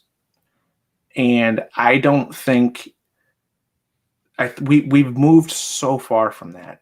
And we, at this point, the collective we within the indie comics gate or whatever, however you want to call it, right? Because I stopped using CG. Like I don't use it no more. I don't claim it no more because I believe the brand is tainted. Whether people want to agree or not, I don't care. The brand is tainted. It has a bad rep, worse than it had when it started, as far as I'm concerned. And a part of the reason why that is because we set standards for industry professionals that the people within the movement, the creators within the movement specifically, didn't live up to. They held industry professionals here while they were humming in around here. All right. That's how I see it. I'm sorry, I'm reading this. Yeah, for the most part, I have been too. It's the Twitter stuff that in the live stream drama streams that they're beyond the pale. And then when you look at the stuff that happened, over the weekend with Preston, how is that acceptable? I don't care that it was public. To that I say two things. Why were you looking up Preston's wife to begin with, and and how did you find her name? That's the two things that immediately come to my mind with that whole situation. And then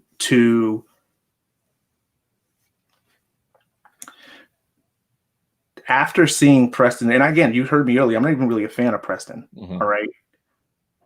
This is a person who was molested and probably sodomized as a child. And you are taking that experience because he called you out on some shit you didn't like, and or your friend, like, someone you liked, so called them out on some of their bullshit. Maybe he was justified sometimes, maybe he wasn't, but to use that as a tool to continue to hurt him, and to me, it's almost like it's dehumanizing. Right. And part of my take on that whole situation, I think this goes to the larger point about, about me starting shit online. Yeah, I'm sorry, man. It's fine. It's down totally a road fine. you didn't. Because one thing is like one of my pet peeves is when people bring up stuff that isn't related, right? That isn't part of the issue, right? And like whatever Preston did 10 years ago has nothing to do with the issues in question, right? Yeah. What he likes to do with his free time has nothing to do with the issues in question. Because anything Preston does with anyone is consensual, and his whole talking point about similar issues is non-consensual activity. So, or at least part of it. And so that's one of the things that is just like, you're like, I'm not saying that I approve of anything that anyone does. I'm saying, sexually, but I am saying that I disapprove of trying to shame people for things that aren't related to the topic at play. Yeah, ad hominem. It has nothing to do. And here's one point. It has nothing to do with comics, 6th scale combat. Yep. Which he's goddamn right. I didn't think he'd show up tonight. I thought he'd be sleeping, but that's okay. He lives far away, and it's much later this year. Well, you know, Reese, one of the things here is that you know, it is according to Preston, and I got to take him at his word. I'm not going to go and dig through his life. Just taking him at his word. You know, according to him, that he didn't put that stuff on Pornhub. Yeah, he took those videos down, but somebody else downloaded them before he did, clearly, and put them on Pornhub. All right. So he didn't, you know, I'm assuming the website he had before, I would imagine, because he said they were for sale, that you had to pay to watch them. You know, so like, was it really public information that he willingly put out there in that aspect? I don't know. I don't have the answer. I really don't. Well, and like, I can't hardly even chime in on something like that other than just suspicion, because I don't know how any of that stuff works. Yeah, that's why I intentionally avoid any knowledge about things like Pornhub, right? Yeah, I don't. I mean, I'm not going to try to sit here and say that I'm blameless and faultless, but I also know what I try to avoid, and I maybe it's a try to avoid, but I try to avoid it. and one good way to avoid it is not typing in Pornhub on your computer, and then you can avoid it real easily, you know. Unless somebody puts it on your Facebook, on your Twitter feed. Just click the bookmark. No, I'm kidding. My God. Yeah. Anyway, but yeah, it's one of those things that like, you know, if Preston brought up the point about, is this behavior really about comics? And then they're like, oh yeah, well, is this about comics? Well, no, that was never about comics. That was, you know, 20 years ago. A whole different. Yeah. I just don't. And I can't. And I don't understand. One thing I don't understand, I think you were speaking to this too, but as a creative person, I can't understand this side of the table, right? If we're going to use a con illustration, I don't decide this side of the table's discussion to go ahead and move into that, right? Because that's not going to move product. Nope. Right? You're gonna have some people that'll be like lionized that your side is winning, but that doesn't like move into, you know, selling product. And like, even like, and I know, like, I get into arguments on Twitter, and that's not really necessarily selling product either. I see them sometimes. So yeah. Well, it's like I was on Doug Garrett, who's a pal of mine. And I really mean that. I if he was closer, I'm sure we'd hang out. But I'm not driving to Tennessee. Because I'm in Nebraska. I don't make no secret about. I make no secret about that. I'm in Nebraska, and it's like 1,200 miles to where Doug lives. So I'm not going to be driving there anytime soon. Yeah. It's a 2-day trip. You refunded 2 Cyberfrog books because of it. Yeah. Wow. And I was going to back it in another week or two, and because of that, I'm not. Yeah. Yep. That was it. Well, yeah, and that was the thing is, I mean, that was, you talk about the whole mess with like that. I mean, it's a heavy thing, and like I said, it doesn't move. I can't see that moving product. And like I said, apparently I have to cop to this, that something that I believe in more than selling product is speaking truth and holding people accountable for their words, because I do a lot more of that than I do selling product. Yeah. But I also desperately want to be. Anyway, I got off talking about Doug Garrett, and he said that he's been, in the last week, he's just been muting everybody. And so I was in the chat, and I said, I bet you muted me. And he said, no, I can always tell you have some sort of thoughtful thing that you've written out there that I won't read because I don't want to get involved, and I don't want to see what you're replying to, but I haven't muted you yet. Well, you know, it's frustrating because the whole time, like I said, we had this standard and that the industry professionals weren't living up to. And I'm a firm believer that you set the example.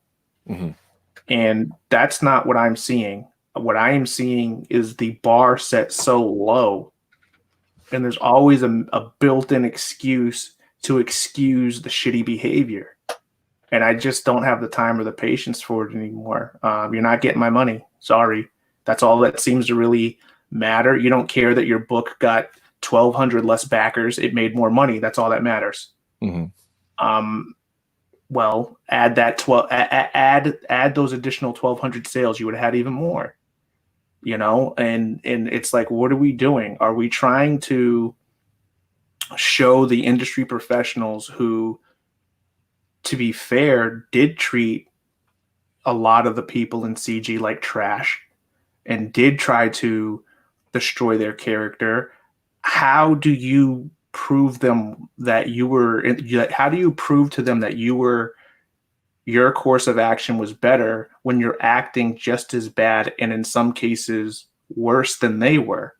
If these people are your enemies, and I tweeted this out at Ethan, we're supposed to show them grace and mercy. And when we don't do that, and we sit back and we laugh at our enemies, quote unquote, misfortune, you're no better. You're no better than the people who treated you like trash. And this specifically to Ethan, who tried to, use a miscarriage that you had, which is a terrible thing, and use that to try to hurt him. And, the stuff talking about Ethan's ex-wife cheated on him, all that other stuff. I don't care about that stuff. But when people bring it up to him, I'm sure it hurts.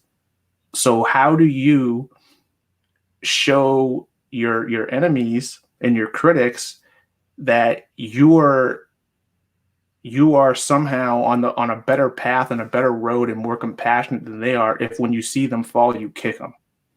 And that's one of the things that has bothered me about so much of the rhetoric since the middle toward the end of 2018. And I was never a CG flag waver. This is I was. Well, and for me, part of the reason is I found Zach back in 17, and I found Ernst right after that, and Captain Cummings, and and Ernst spoke. I mean, this is the thing. Like I said, I don't know that we're friends, because how are you friends with somebody that you talk to just on the internet, right? But I really respect him, and we've had some actual real conversations, not just talking about bullshit. DMs. We've had some personal conversations. Ernst is a genuine guy. Right. And I don't understand anybody who doesn't see that. But one of the things that it really comes to with him, so that's why I met these guys. And so I was kind of on board for the cause, but I'm part of a company, right? It's me and my three partners, and me and Chris started this thing back in 2005, and Barry came on in 2009, and Enrico came on in 2016, and or was it 17? It may have been 17. Anyway, and so I don't speak for myself alone on something like that, right? Even if and that's one thing, it's kind of crazy on Twitter. And this is one of the things that even though I'm a single guy, I didn't want to tie our entire brand to, somebody else's label. I'm not gonna be afraid about having it stand, with what I believe, because that's already in the stories anyway, And if I'm trying to be harsh with myself, and I'm trying to be truthful in my rhetoric, and I want to be honest, and I want to be open, and I want people to prove me wrong. And just today, somebody pretty much did, which is fine. Excuse me. Well, if you're never proven wrong, how do you learn? Very true. Very true. But with that, I don't mind that, but I don't want to tie it to somebody else's label. My label is Ideal Comics. This is the things we stand for. And if somebody's gonna mock my art, then they can mock my art. But that's a different thing. So I was never waving the flag, but I felt like the cause was just. But when the dialogue moved into, we're going to keep politics out of comics, right? Well, philosophically, that's not possible, right? Yes, Politics, I agree. Politics is way broader than people realize when we're talking about politics, because politics isn't about who you elect. It's about how you act in society, what society expects from you, what you could expect from society, what you and your neighbor, anytime two people agree on how a thing ought to be, they've acted on government power, right? They've created a government decision. When, you and your neighbor agree on where the fence goes, that's a political decision. Yes, right? it is. And really, if you think about it, that was the inch given that became a mile. Yeah. And so really was that was you started making a small concession, and then it turned into this whole thing. And at this point, in my opinion, Comicsgate is whatever Ethan says it is. Yeah, and that's just my personal opinion. Right. Well, I don't disagree with you, and I think it's been that way for a very long time. I do too. But one of the things that comes to is like when we were having that first part of that discussion, it wasn't long until you can't talk about religion, and you can't talk about you can't talk about whatever else, and suddenly you have this whole group of people that are determining what people can and can't discuss, and the whole it's just memes, bro. Discussion that's bullshit, man. That's such bullshit. And not to belabor all of that, but one of the things is when that went down, like I was in the middle and on the outside of all of that at the same time, because I wasn't waving the flag, but the idea that the reason that the customer matters is because every individual matters. So you don't find things to beat people up over, and even if you disagree or if somebody's out of line, maybe you talk about it, but have a little grace. And I'm not necessarily always the best about that. Yes. But when you can't discuss religion, and you can't discuss philosophy, and you can't discuss politics, what is there to discuss? Yeah. and how do you have discussions about the moral good or about what's appropriate when you're not even allowed to discuss those sort of things? And that's one of the things that I think is problematic. Yeah, I do too. And again, I'm not a creator. I'm not making any money off of anything that's going on. I'm just a guy who loves comic books, and I found an alternative to an industry that was all but coming out and saying we don't want you. And I found that alternative, and that alternative, was Comicsgate. At least the principles that started Comicsgate, which I still very much believe in to this day, just as much as I used to. But it's turned into something that could have been avoided. And it's also turned into something that I would not be proud to claim. And perception is a hell of a thing. And when you allow, if you're a prominent voice in something, and this just isn't just about Ethan, I want to make that clear. I have no ill will towards Ethan, to be honest. I still think he's a funny guy. I really do. But it's come to a point where, for me, as a customer, I don't really want to be associated with it. And I think that's part of the. Oh, do you want me to read this, or is that? No, I'm sorry. Okay. Well, I have the habit of picking specific things from the chat to put up there, so that when it records, people who are watching can be like, "Ooh, that's an interesting thought from the chat." If they don't catch the chat. Yeah, and that's the other thing too. Like, that I think about when I think about all this stuff. It just frustrates me because it really was a missed opportunity. And we were, in my opinion, we were supposed to show the industry that, comic books were about different people coming together, and that you didn't have to be locked into one frame of thinking to be accepted, and that you can have different opinions and still get along. And I think one really great example, and once again, I got to be online. I'm friendly with all these guys, but you look at the Punchline guys, the USA GI guys, and the Rags guys, right? They all have very different approaches to storytelling. They're all friends. They all have, this loosely shared universe between them. And and but they're very different. You're never going to see Common America or Penelope Ludes. It's not happening. You know. But well, at least not from them. Yeah, well, I mean, they might be on deviant art. I don't know. Yeah. Although, anyway, but you have you're not going to see that, but or Versima either, because she's 17. But you can't scroll through Twitter and not see Regina. No, you really can't. You can't. That is the Regina Rakowski, right? Yeah. Did I say that right? Rogowski, yeah. Rogowski, yeah. I really can. I see her every day in my Twitter. Yeah. Because Brian and his guys, they're all about promotion, and they've turned a drunken idea into a business model that's quite successful. I mean, part of it is Brian works like a crazy person anyway. Yeah. But that's one of the things that they do that. It's just dedication. But they get along. Right. Yeah. They have a shared set of core values that they all hold to, and so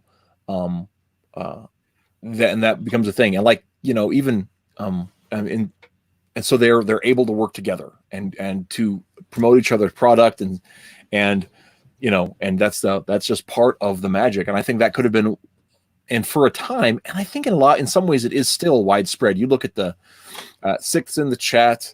The stuff that's going on in the Comics Underground, Tonic, Tony Sizzle, I'm on there. Some of those guys that are part of that. It's not a movement. It's just a group of people that recognize each other's talent and talk about it and share stuff.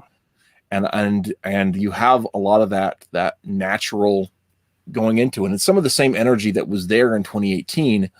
But these guys are people that are. The other thing about it is, you look at Tonic, Mole, and like Doug and myself, like, we don't agree about lots of stuff, but we're all really open about what we don't agree about. So it's not like I'm out to get Tonic because he's a dirty liberal, you know, and nobody's tying me down to cut my hair, That's the thing. Like, that's the stuff that doesn't really matter, but that's also like the stuff that is kind of getting highlighted. You know what I mean? Like, I think, going back to we have ideological differences, and that's fine. And I think back to the whole, look at Mike Miller. Yeah. The whole pride is a sin thing, right? Oh yeah. Well, then he got flack for that, and he was being told that's not what Comicsgate is, and is about ABC 123. And I immediately was like, well, why are you picking and choosing what Comicsgate is and isn't? I didn't think that was a role that you wanted. And the other thing too is but why can't Mike think that? Yeah. And the thing that was so ironic to me about that moment is, it's just like, Mike left the mainstream, Doug never joined the mainstream for that reason, and you're telling him that the place they came to they don't belong there either. Yeah.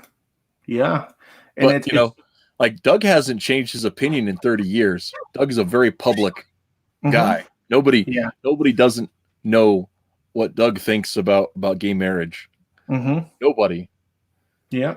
And so I always, every time there's some scandal, people are like, I never knew the Creative Earthroom Jim thought. Yes, you did.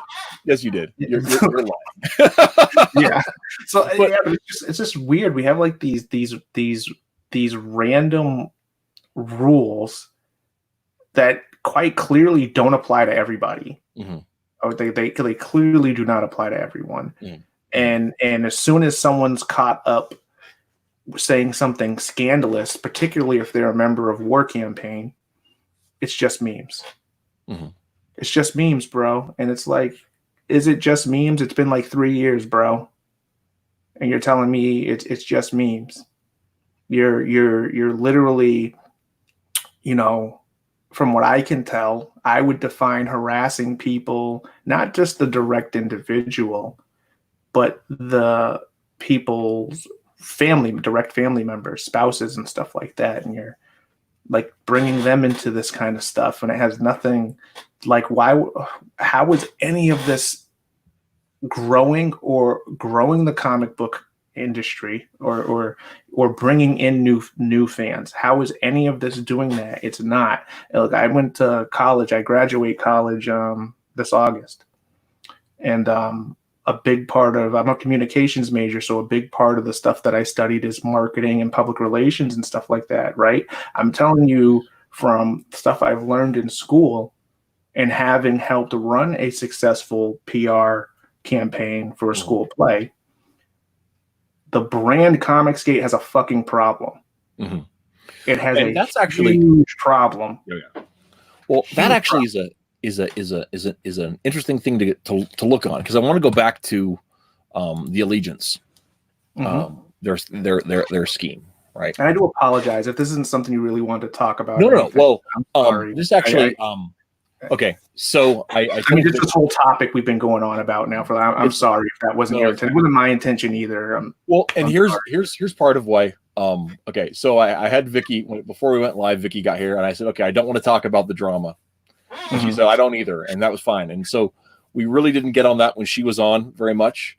We were more talking about the other stuff, and I thought that was really good because that's part of a lot of what Vicky finds herself in the middle of, and she's very outspoken about it. And I didn't want to make, because I'm not necessarily about a drama stream, and her feelings on that are very well known.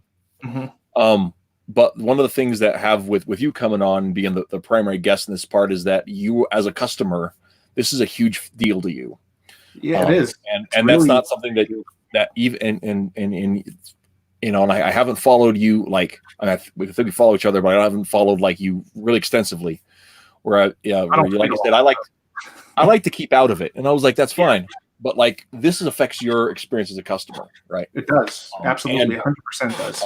And so that's something that like that comes into the play on this thing.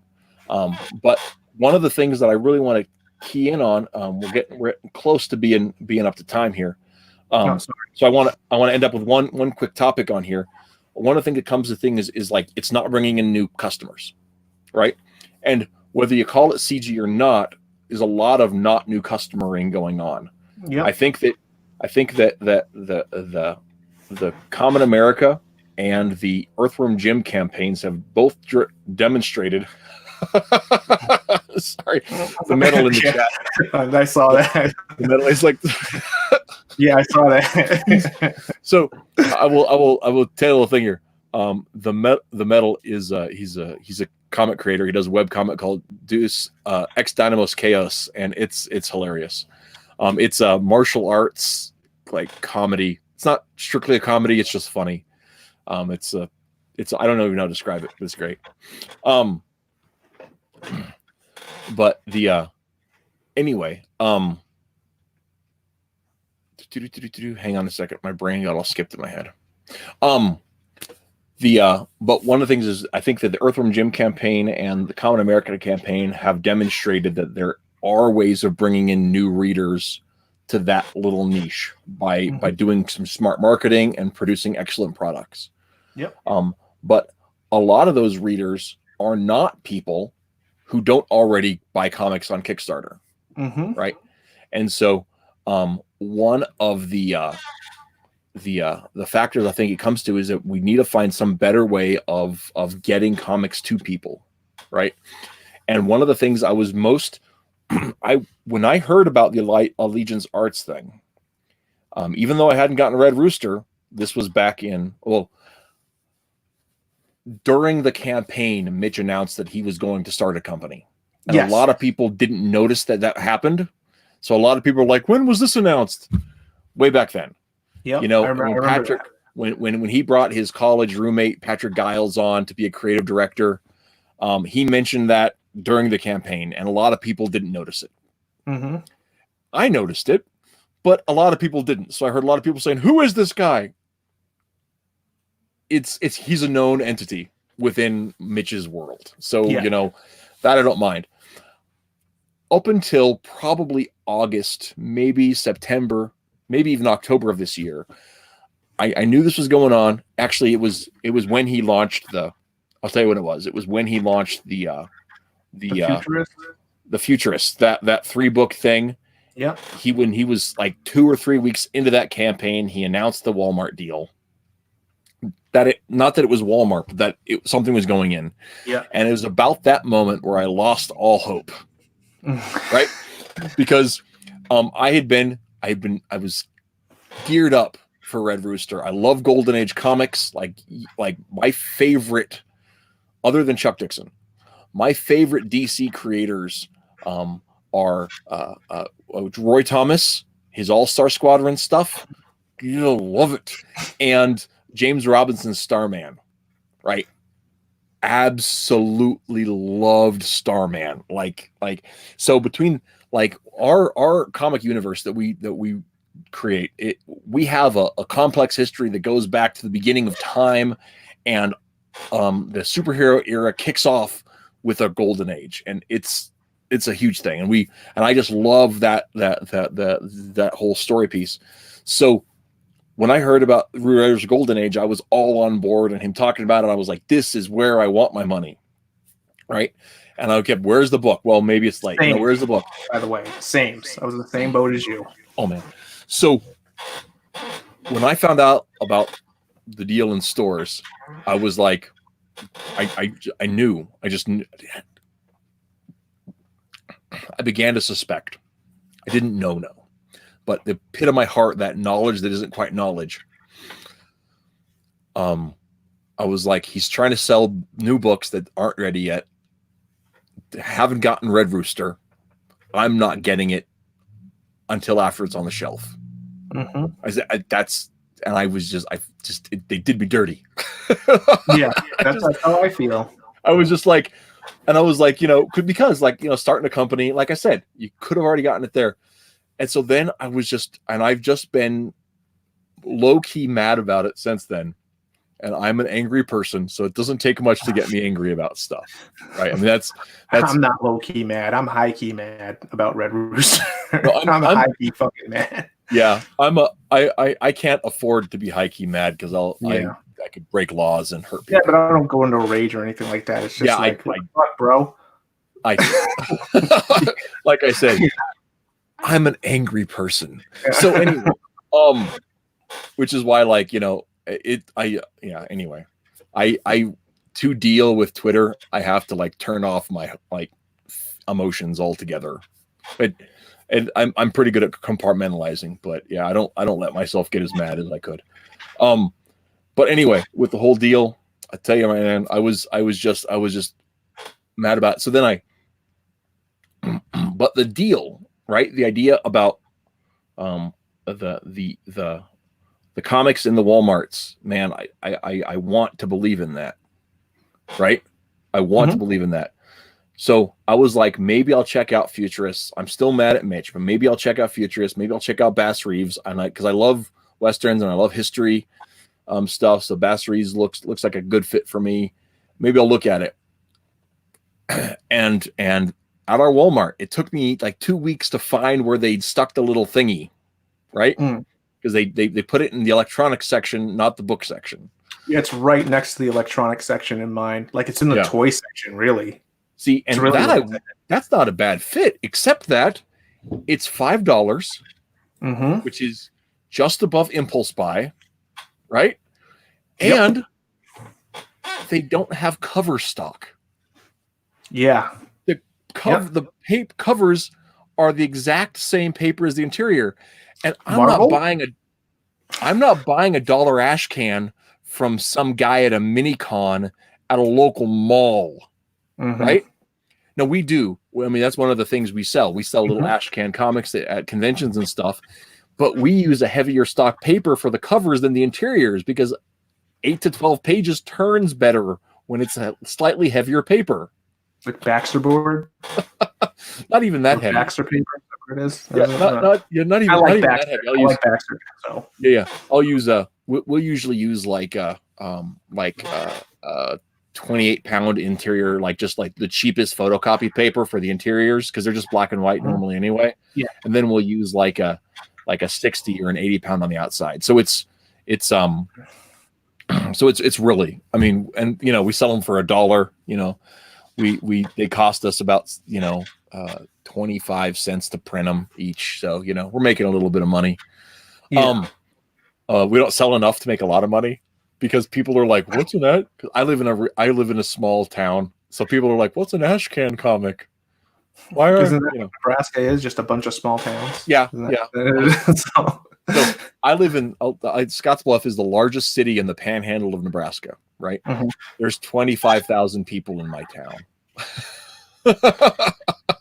So my county has less than 40,000 people. Wow. Yeah. Wow. So most of them live there. All right. Gotcha. Most of them live there. Yeah. Yeah. So anyway, with that, I just with that, like, I believe in the model of getting comics where people can get them, but you can't screw over your patrons to do it, and you can't sell inferior products for $5. And because here's the thing about that is at the Walmarts in the checkout lines, you can buy 100-page DC comics featuring your favorite Batman with a glossy cover for $5. Yeah. Or you can buy Red Rooster with no glossy cover for $5. With like 20 pages too. So. And so, like, just imagine that you're a kid and you've got $5 to spend because you spent all week saving your milk money. Yep. Are you going to put down $5 for Red Rooster? No. I'm gonna get the one with more pages. I'll tell you that much. with your favorite Batman. Yes. Yeah. Because I know which one I buy. Yeah. Well, you know, I do agree. Like, I do think that them getting that Walmart deal was pretty cool. I do agree that it was. You know, my frustration isn't with the success of getting that deal. My frustration is that the success of that deal came at the expense of me getting the book that I paid $25 for. That's what my frustration is. And given the time that has passed, there's no acceptable reason why this book was not finished by now. And on my shelf. There's no acceptable reason at this point.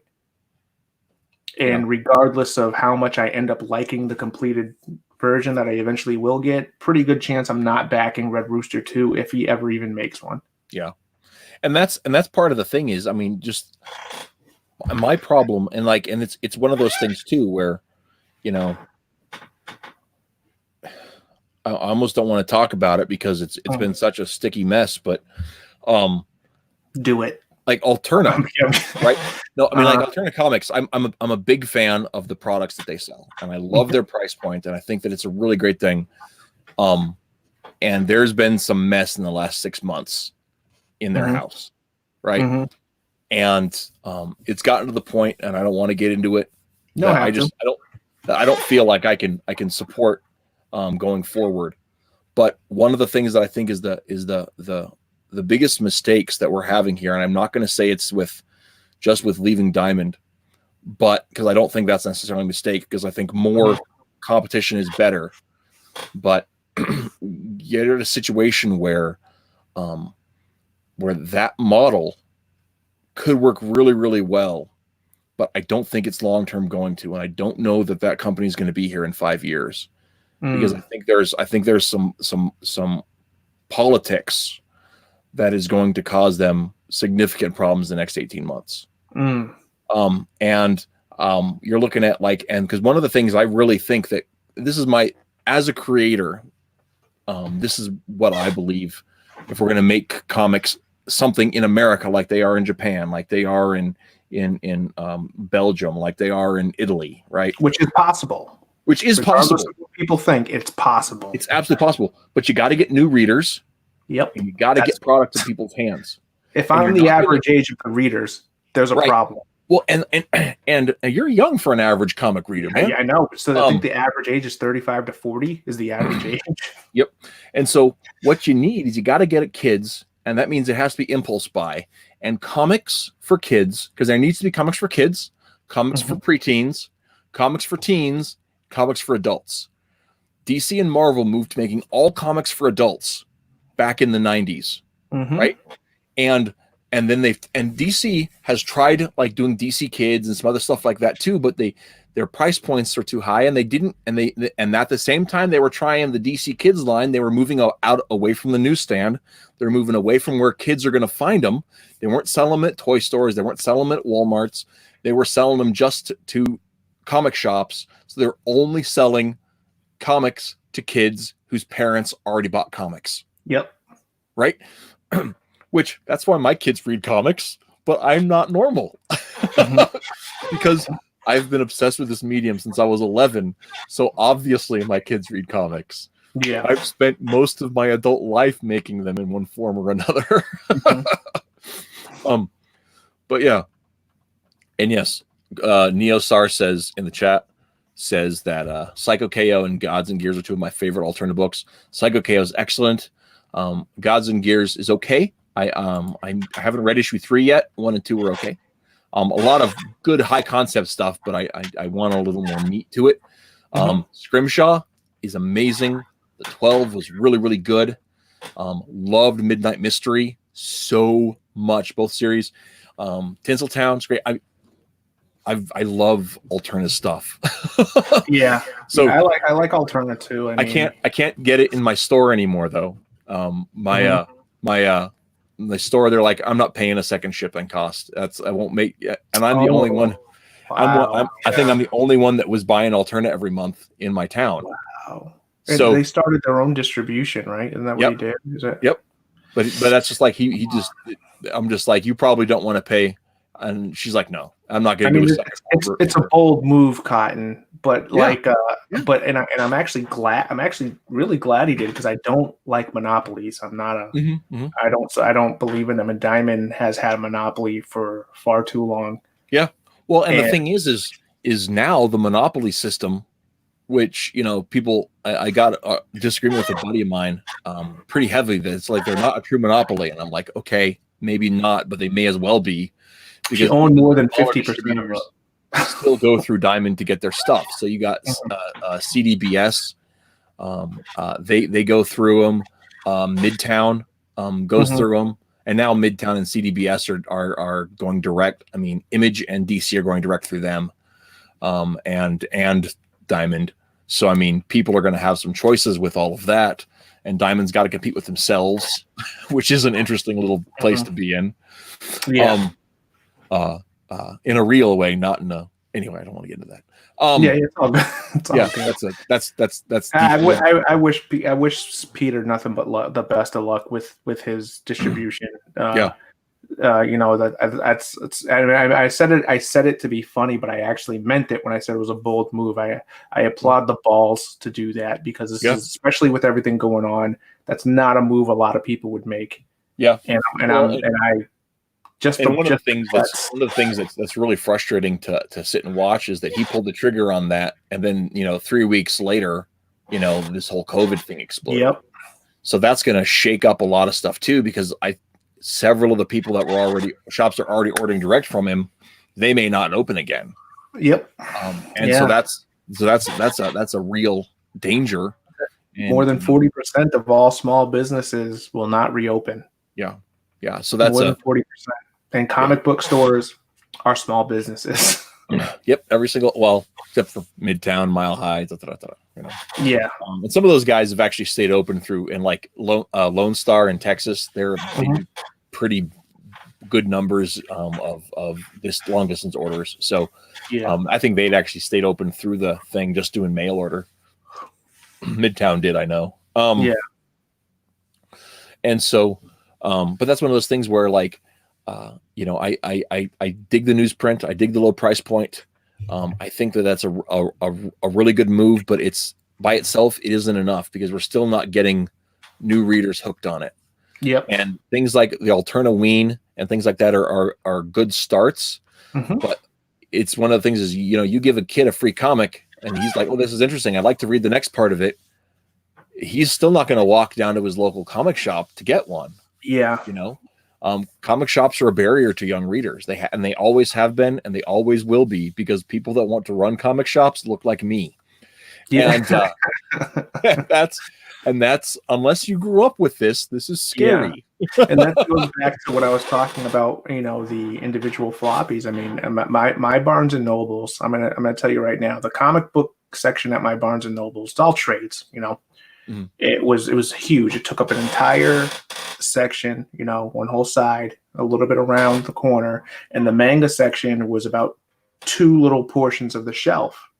Fast forward 3 years, the manga section takes up an entire side that wraps a quarter of the way around where the comic book section used to be. Mm-hmm. And it's just taking up more space. Every year, the manga section is growing and the comic book section is getting smaller. So as far as American comics go, you're right, because it is a barrier. The comic book store is a barrier. And, I grew up, just as you did, going to the grocery store, comics on a spinner rack. Mm-hmm. Going to any convenience store that sold magazines had comic books. Well, and one of the things that was right underneath the nudie mags.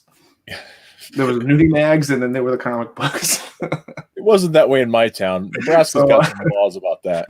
Yeah. But one of the things too is I actually had a circuit going because different the distributor, because we had a local distributor that did that. It didn't come. Comics came through a sub distributor here. Not through Diamond, because Diamond wasn't exclusive until 2005.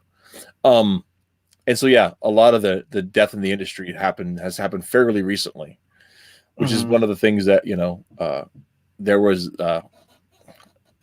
not to throw shade, but Betty Breitweiser went on a tear back in October, I think it was, that, comics haven't been in Walmart's, in 20 years. And I remember they sell comics in Walmart now. Before this, they have since 2017. Yeah. So you're wrong, and they just weren't available on the newsstand since 2007. So it's not been 20 years. Mm. It's been 15. So back up. So I'm not disagreeing with the impetus, but your facts are wrong. Mm-hmm. Anyway, I blame Mitch. I don't blame her. Yeah. I don't know how much she's involved in any of that. I just know Mitch is the face of everything, so that's why she was histrionic for a little bit after the thing, and that's that doesn't mean the art's bad. It doesn't mean she's a bad person. People have bad days. Yeah, like I said, I never had any smoke with the Breitweisers, and I still really don't. I'm just frustrated with. It's not personal. It's not like a personal thing. And that's one thing is like even with people that I riff with on the internet, it's not personal. You're just wrong, right? Yeah. It doesn't mean you're a bad person. Can be wrong. But you're saying something that isn't true, or you're saying something incorrectly, or I'm misunderstanding it, right? Mm-hmm. And so we can have a conversation, or we can maybe agree to disagree. Or maybe it's not an agreement thing, and we're just not going to talk about it anymore. Or one of us is wrong, and we can change our position. But that doesn't have to be personal, and you don't have to go after somebody just because they don't agree with you on that. Get some thicker skin, people. we do, and I think that all of us can be. But I think part of it is I put on Twitter earlier today, and I believe this wholeheartedly, that it is a morally dangerous thing to believe you're one of the good guys. Yeah, I saw that tweet. Yeah, it is. And it's something that I was right all the time. Yeah, you can't be right all the time, and you can't be in the right all the time either, right? You can't sit there and just be like, if somebody doesn't align with me, they're a bad person. Mm-hmm. And there can be generally good people that are misled or that are wrong or just have a different point of view. Mm-hmm. And I think we need to be considerate of that. And I'm not going to sit here and say I've always pulled that off, because I haven't. Yeah, we're all humans here. We all make mistakes, man. Because I'm an ass. Me too. I just find myself, particularly in these public space, like something I'm on now, I have to be more rational. Mm-hmm. I can't be, and believe me, I got some hot takes, bruh. Believe me. And I just look back and I'm like, well, I don't use a pseudonym. Mm-hmm. If I give one hot take somebody doesn't like, I'm not a hard person to look up. Mm-hmm. You know what I mean? And who knows where that will lead? You know what I mean? Not that I have anything I'm particularly embarrassed about, but that's kind of not the point, you know? So I tend to be very selective with how I word things when I do respond to somebody. And I tend to be, all right, is this an emotional response? Mm-hmm. And if this is an emotional response, then I should probably let sleeping dogs lie. Yep. You know, and that's my typical approach with, especially with the online stuff, is I don't want to misrepresent myself. I don't want anything I voluntarily do in the cyberspace to impact people that are important to me that don't want to be in the cyberspace the way I am. Yeah. And that's a big part of why I don't get into a lot of the stuff that goes on. And when I do, I try to frame it as a more rational person, unless I'm just throwing like a straight up jab at somebody like that. And I could care less what their response is, you know, like, you know, I tweet at Joe Biden, like he's not going to respond to me. You know. Yeah. Joe Biden doesn't care how much you think he's a creeper. Even if he did respond to me, it's not him responding to me. So that's also true. And so I think a good takeaway to this, as far as looking at it from a creator to a customer kind of perspective, I think that those of us who are creators who are trying to market ourselves because we're trying to market our products, that it's important to worry less about hot takes and more about, honesty and authenticity. I've never dug the idea of owning your enemies at the expense of being correct. And that's something personally, but I think that from a creator perspective, that's an important thing. And like you talked about Doug Ernst, Doug Ernst doesn't get into it, right? He lets being his version of professional hold him back from stating his mind. That is a statement of fact. Yeah. That is the sole reason you don't see Doug get in on any of this stuff, is because he set a standard and he feels that he needs to live up to it. I'm not speaking like my opinion. From a personal conversation I had with him, like that's what I got away from it, is he believes the standard's here. So he's at minimum got to meet it. At minimum, he's got to be right there with it or above it, and that's why you don't see him. It's not that he doesn't have an opinion about some of this stuff. He's like, and he and I don't necessarily disagree. I mean, agree about that 100%. Because I'll get in the trenches, but I also don't want to. I'm not about taking prisoners. Right? Yes. Yeah. I got. I want to be about having the dialogue. I want to be about seeking truth, and I don't think you can necessarily do that from 50,000 feet. But I also respect, 100% respect Doug's consistency. Hard not to do.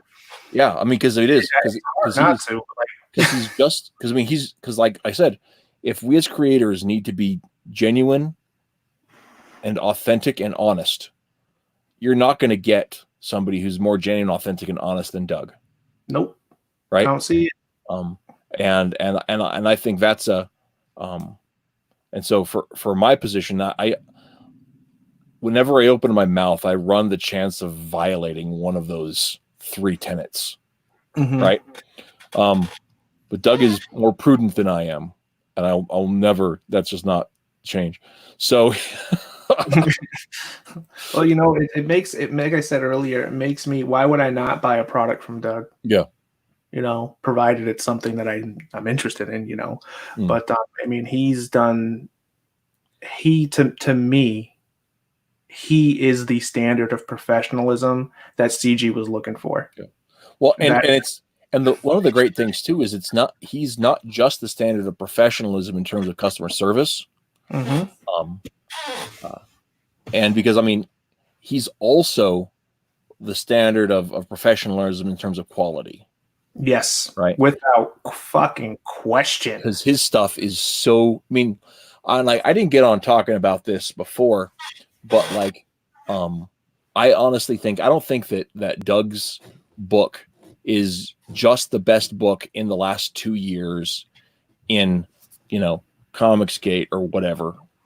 I think Doug's book is amongst the top 5 best books of the last 5 years in comics.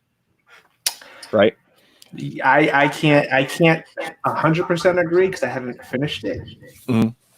That's like I work and I go to school full time, so right. Whatever. So, yeah, like from what I have read of his book, good luck. Yeah, good luck because that's the barometer. That's the measuring stick right there. I mean, and it's like, and I have a 3-strike rule with these crowdfunded things. Iron Sights 1 was a miss for me.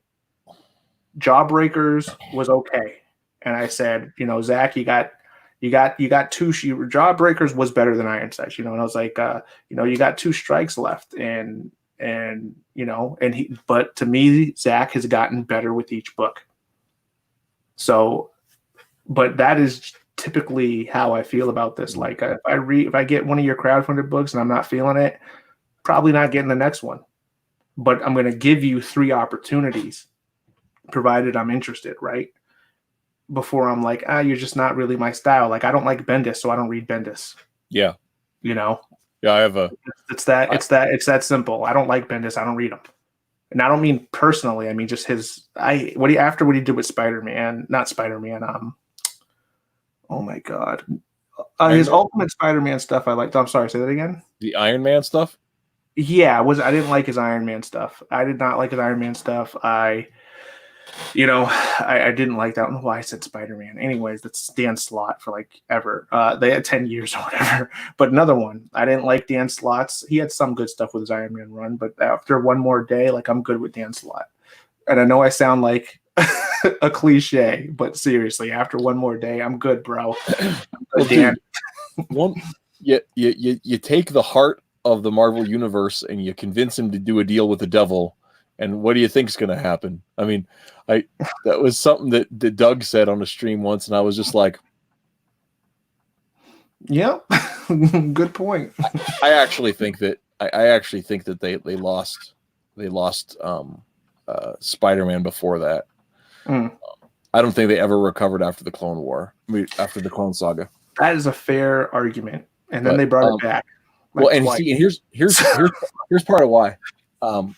This is a nerd point, but I think that what they missed there, because what they tried doing is they wanted to do married Spider-Man and they wanted to do young, fun, single Spider-Man, right? I would have taken. They wanted to, Spider-Man.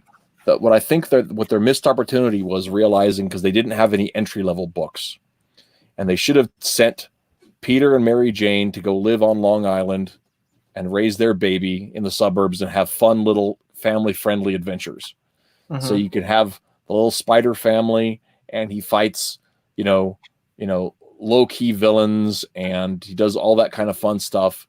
And they should have brought Dixon in to write it, because Dixon writes family dynamics really well. If you've ever read that Nightwing runs when Tim came to visit, or all the stuff in Robin with Tim and his parents after his dad got remarried.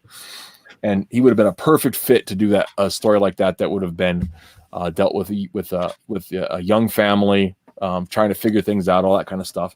And then you have the grim and gritty adventures with Ben Reilly in Manhattan, fighting against Kraven the Hunter and the soul of his dead girlfriend from whatever. Could have had their cake and ate it too. They could have had their cake and ate it too. And then they could have worked their way toward DeFalco's amazing Spider-Man run, Spider-Girl run. And it would have been Spider-Girl. I remember that. It was so great. So great. And so they could have had their cake and ate it too. But instead they're like, no, we're just going to do. And then the next 5 years was just, even Straczynski's run, which I didn't read all of. I picked up issues here and there, and it was fun. He writes really good dialogue and everything, but it just didn't have the same heart, because he didn't want to write Mary Jane, because he was a Gwen Stacy guy from when he was a kid, and he couldn't let Peter grow up. then he could have continued those like 20 issues that are in Spanish. I don't know if you know what I'm talking about, but do you know what I'm talking about? No, I don't. So get this. In Mexico, when they killed Gwen Stacy, they didn't think the Mexican audience was going to have it, right? So there's like 20 issues after, like the next 20 issues after 121. She doesn't die in 121. She continues to live for like 20 more issues. So there's a completely different like Spider-Man continuity for like 20 issues. See, that's fascinating. Here. Yeah, and it's all in Spanish. Because like the Sunday strip that Stan Lee continued to write, like it has its own continuity too. Like, like no, seriously, like it branches away. It branches away after the death of Gwen Stacy. Like that's part of it. And it crisscrossed. The continuity is crisscrossed at the marriage of Peter and Mary Jane, and then they separated again. And so when One More Day happened, it didn't happen in the comic strip in the newspaper strip. And so like the Clone Saga didn't happen in the newspaper strip and all that kind of stuff. So they were happily married in the Sunday Funnies when they stopped being married in the other comics, and that happened. I think Stan quit writing it. I think it went out of publication in just before the 2010s. I'm not sure about that, but wow. But yeah, it was actually a separate continuity. And Stan like co-wrote it for a lot of years. He wrote it, and then he co-wrote it later on.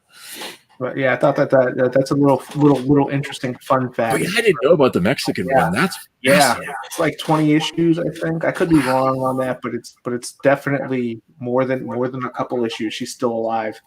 That's amazing. So I wonder if you could find those. Like I don't know. I wonder why they've never been put into English as popular as Gwen Stacy got again. Oh, got Spider Gwen. Oh.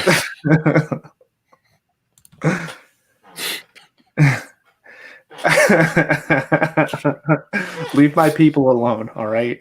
Oh my god. I'm not Mexican, Puerto Rican, and black, but whatever. Don't let the light skin fool you. Yeah.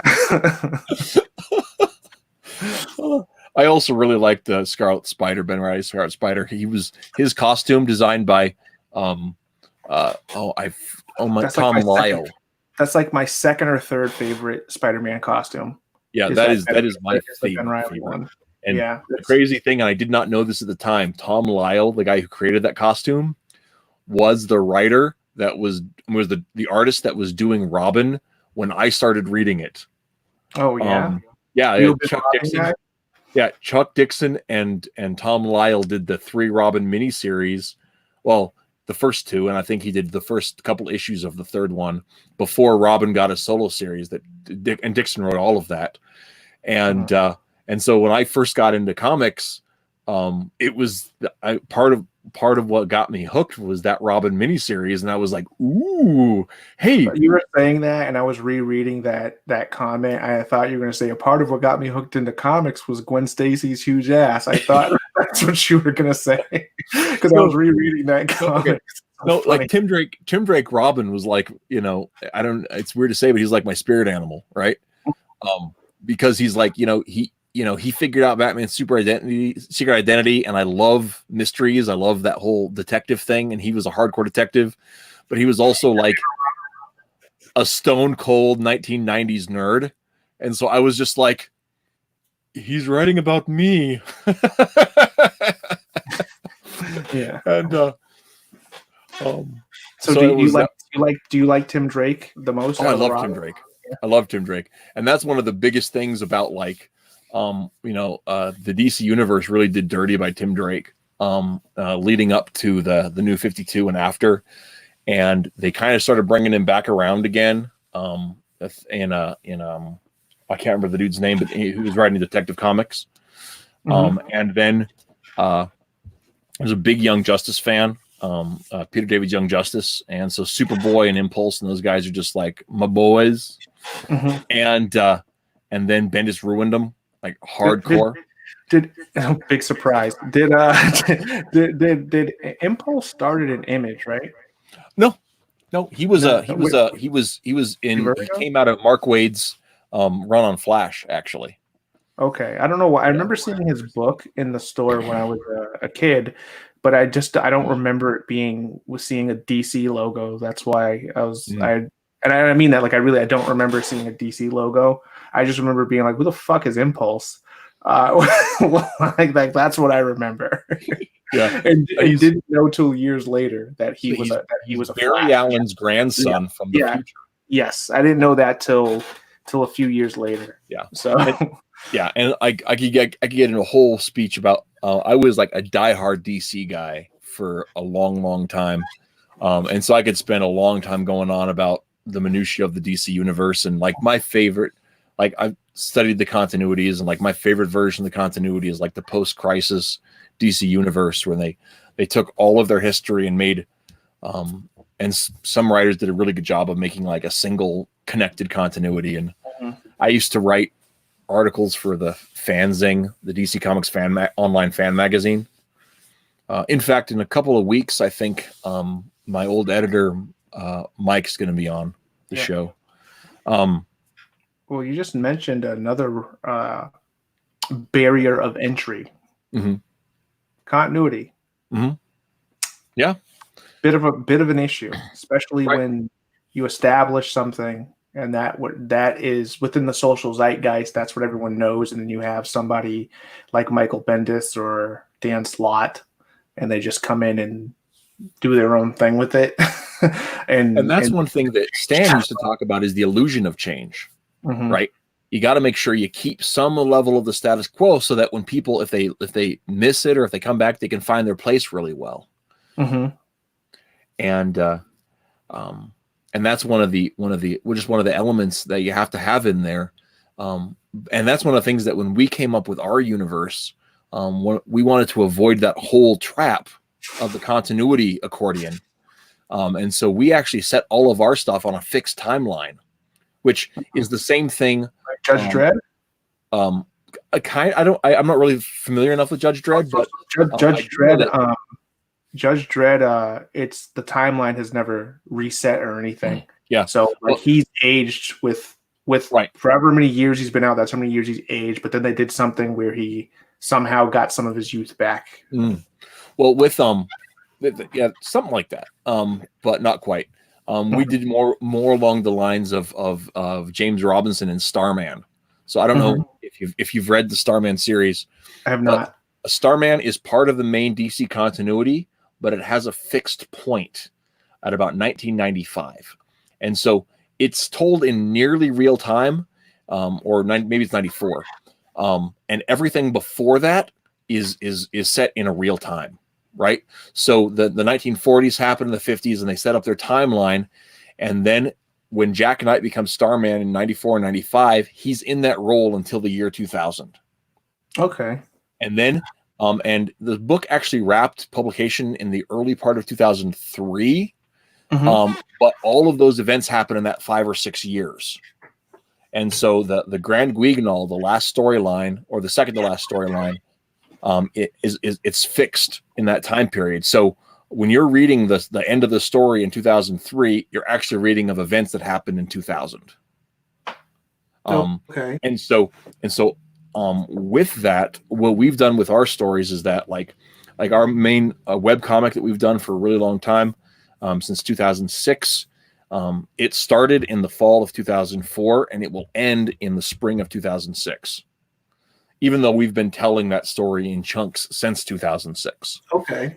And because it happens, it's the story of these two kids in their last 2 years of high school when they get transferred to supervillain and superhero high school. And so one friend goes to superhero school and then one other friend goes to supervillain school, and then they meet after school and all kinds of stuff. And so that's how we get around that, so that each story has its own internal continuity that fits into the much larger picture, but you don't necessarily have to know the larger picture to appreciate each story. Because we give those cues within those stories so that you can understand what's going on, and really try to keep to that idea that every story is somebody's first comic story, whether it's online, whether it's an ash can, whatever it is. And so that way we don't have to worry about, and of course we're never going to write Batman, right? You get those huge icons, they become kind of problematic because everybody wants to write, everybody wants to write their Batman story. Everybody wants to understand that. If you had your pick, you can write any comic book character, who would it be? That's you don't have to. Maybe it's your own. Yeah, I mean, for a long time, I had an idea for doing a really good. I actually had several ideas for like finishing out things that didn't get fixed in the Crisis, as far as the continuity from the original timeline. There was like there were months out of Superman's career, the Golden Age career, that were never accounted for, and there were certain adventures from Wonder Woman that couldn't have happened with the continuity. And so, how do we make those Golden Age stories work within the context of that universe? And for a long time, I really had stuff I want to do that. In fact, I came up with a set of characters as replacements that were lore friendly. And one of them was there were Batman stories. There was times when Batman was a guest star in JSA that didn't work, but the JSA stories are still canon. So who was in that role? Yeah. And there is a Golden Age character called Mr. Scarlet from Fawcett Comics that was part of DC continuity, but hadn't really been addressed with it all. He had a sidekick named Pinky. And I thought, hey, that seems like a natural fit. Just swap a couple details, Gotham City out for Fawcett City, and there you go. There's some fun stuff with that. Yeah. So for a long time, I wanted to do work on something like that, and or Aquaman. Huge Aquaman fan. I love the lore with that. But at this point, I don't know. I've got so many of our stories in our universe that we've written parts of, or that we've hinted to, that if I could make a living writing, I really would just want to tell our stories, because we've got big story stuff going on, and lots made up of lots of little pieces. I have a lot of respect for that. Actually, I do. It's anybody can sort of piggyback off of. I was reading that earlier. That's why I was laughing earlier. Anybody can sort of piggyback off of an established IP to kind of get their name out there or whatever, But I do think it's pretty cool. I mean, for me personally, I'm not. I mean, I do write because I had like journalism and stuff like that. But for that type of writing, I don't think. I think I could be helpful as a creative force for something such as, like if it was up to me, Blue Beetle. Yeah. Good character. If you're like, hey, Mark, you get to come in and work on this property and help fix it, right? There's two properties that come to mind: Predator and Transformers. And I'm not talking about the movie Transformers. I mean, just like the Transformers continuity has been redone, and the lore has been switched around so many fucking times. For me, it's actually not that difficult to fix. It really isn't. And I personally think it's a lot of people who just want to put their thumbprint on it. And I don't, for me personally, I don't think that that's necessary, because the answers to fix the Transformers lore are already there. You just need to put a couple of different things together, and it can smooth the whole thing out. Yeah. But that's my 2 cents on it anyways, and Predator, like, I don't know how they botched up Predator, but I love Predator. He's my second favorite movie monster, only second to Godzilla. But those are like, if I could help fix, work on anything, because I don't consider myself like a super creative guy, but I got ideas that maybe would be helpful. So I will end on this question, because we've been going a long time. I thought I might end up early, because before you said you could do it, Vicky's like, how long are you streaming for? Because I only got an hour. And I was like, if no one else shows, we'll just do an hour. I'll call it a night early. I got stuff to do. Sorry. But no, that's fine. That's fine. It's been fun, man. It's been fun. Elongated Man would be super fun to write for. My buddy Mike Hutchison, who hopefully will be here in a couple weeks. He used to, I mean, he might still be out there again, I'm not sure, but he was the creator of the only Elongated Man fan site, huge Elongated Man fan. And they did Ralph and Sue dirty. Oh, so dirty in Identity Crisis. I mean, they really, and I think that's actually the first coffin nail in the DC universe. Well, I think maybe the second of the post-crisis universe, where they started, flushing down the toilet pretty hard with that one. There were a couple of things before that, but I think Elongated Man would be really fun. I love detective stories. And back in the fanzine days, I wrote a story called The Case of the Really Dead Waiter. That was an Elongated Man, Plastic Man crossover mystery. It's still out there. If you go to fanzine.com, you can read it. I wrote it 20 years ago, so I can't attest to how good it is. I haven't read it in a really long time, but it was super fun to write. And I would say, back to the question of, okay, if there's somebody I could fix, I would go through, and I actually, at one point I had written up an outline to give Plastic Man the Starman treatment, where you take every Plastic Man story and fold it into a single century-long continuity from Eel O'Brien getting his powers in the 40s all the way through his career as a government agent for the CBI, the Central Bureau of Investigation. For a little while, he was a spy with the what is it? I can't remember one of the things. His sidekick Woozy Winks is also immortal, and tying that into Phil Foglio's miniseries in a way that Phil never intended, because Phil rebooted continuity to make him a modern character. And I would do all of that and make him a character from the golden age that's just lived forever. And even what's his name? Kyle Baker's amazing Plastic Man series from the 80s. That's from the 90s, would tie in, and it could be one huge Plastic Man story. I would love to tell an epic cross-generational Plastic Man story. You don't want to do 2019's Plastic Man?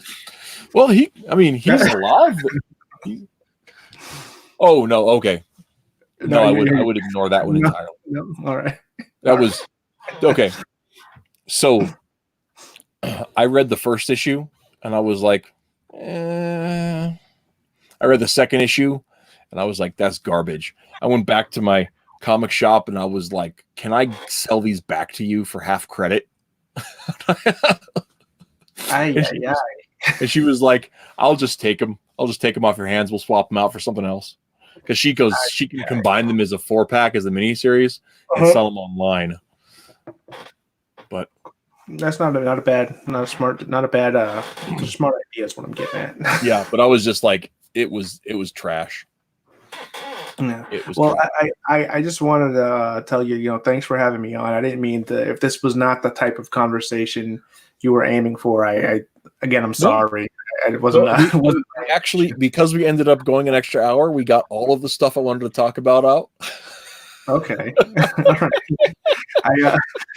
I'm a natural conversationalist. I'm actually being pretty reserved because I'm trying to be respectful. It's your show, it's your stream, your platform, But that's what I do. They always told me in my journalism classes that I do really good interviews and yada yada yada. So, but I really appreciate you having me on and just to shoot the shit. That was pretty cool. I don't have many people I can even talk to about some of this stuff. Even my best friend, he kind of knows a little bit about some of the stuff that goes on, but he largely has no clue. So, well, I mean, when it really comes to it, like some of this stuff is so, like, I've talked to my wife about some of the deep lore of comics Twitter, and it's almost embarrassing to know about that stuff. Yeah. And so it's one of those things where I can't really blame anyone for not, for like that whole thing. It's just one of those. Yeah, actually, give me just a second here. I'm putting a link in the chat. Because Neo, check this out. This is the it is back up there. Dibney Dirt. And yeah, Plastic Man was really good in the Terrifics. I really enjoyed I've got about the first year worth of issues, and those are really great. That was DC's Fantastic Four, right? Yeah. And actually, yeah, they were I think it was Jeff Lemire. But he did a great job with Mr. Terrific, who is one of my favorite JSA guys. I like him a lot too. I don't know what it is with the both Marvel and DC having their third smartest person be a black guy. I don't know if that's like a quota that they have. That's like is that like an industry standard or something? I don't know. I don't know. See, and here's the thing about it. Like, people are afraid. People were, I think, maybe afraid to try, like, they're like, oh, if we make him the smartest person, it'll seem like we're just filling we're just making him a token smart guy. And I'm like, dude, Walter Williams and friggin' Thomas Sowell are maybe the smartest people America's ever produced. Booker T. Washington and add Booker T. Washington and George Washington Carver to that list. All black, maybe the smartest people America's produced.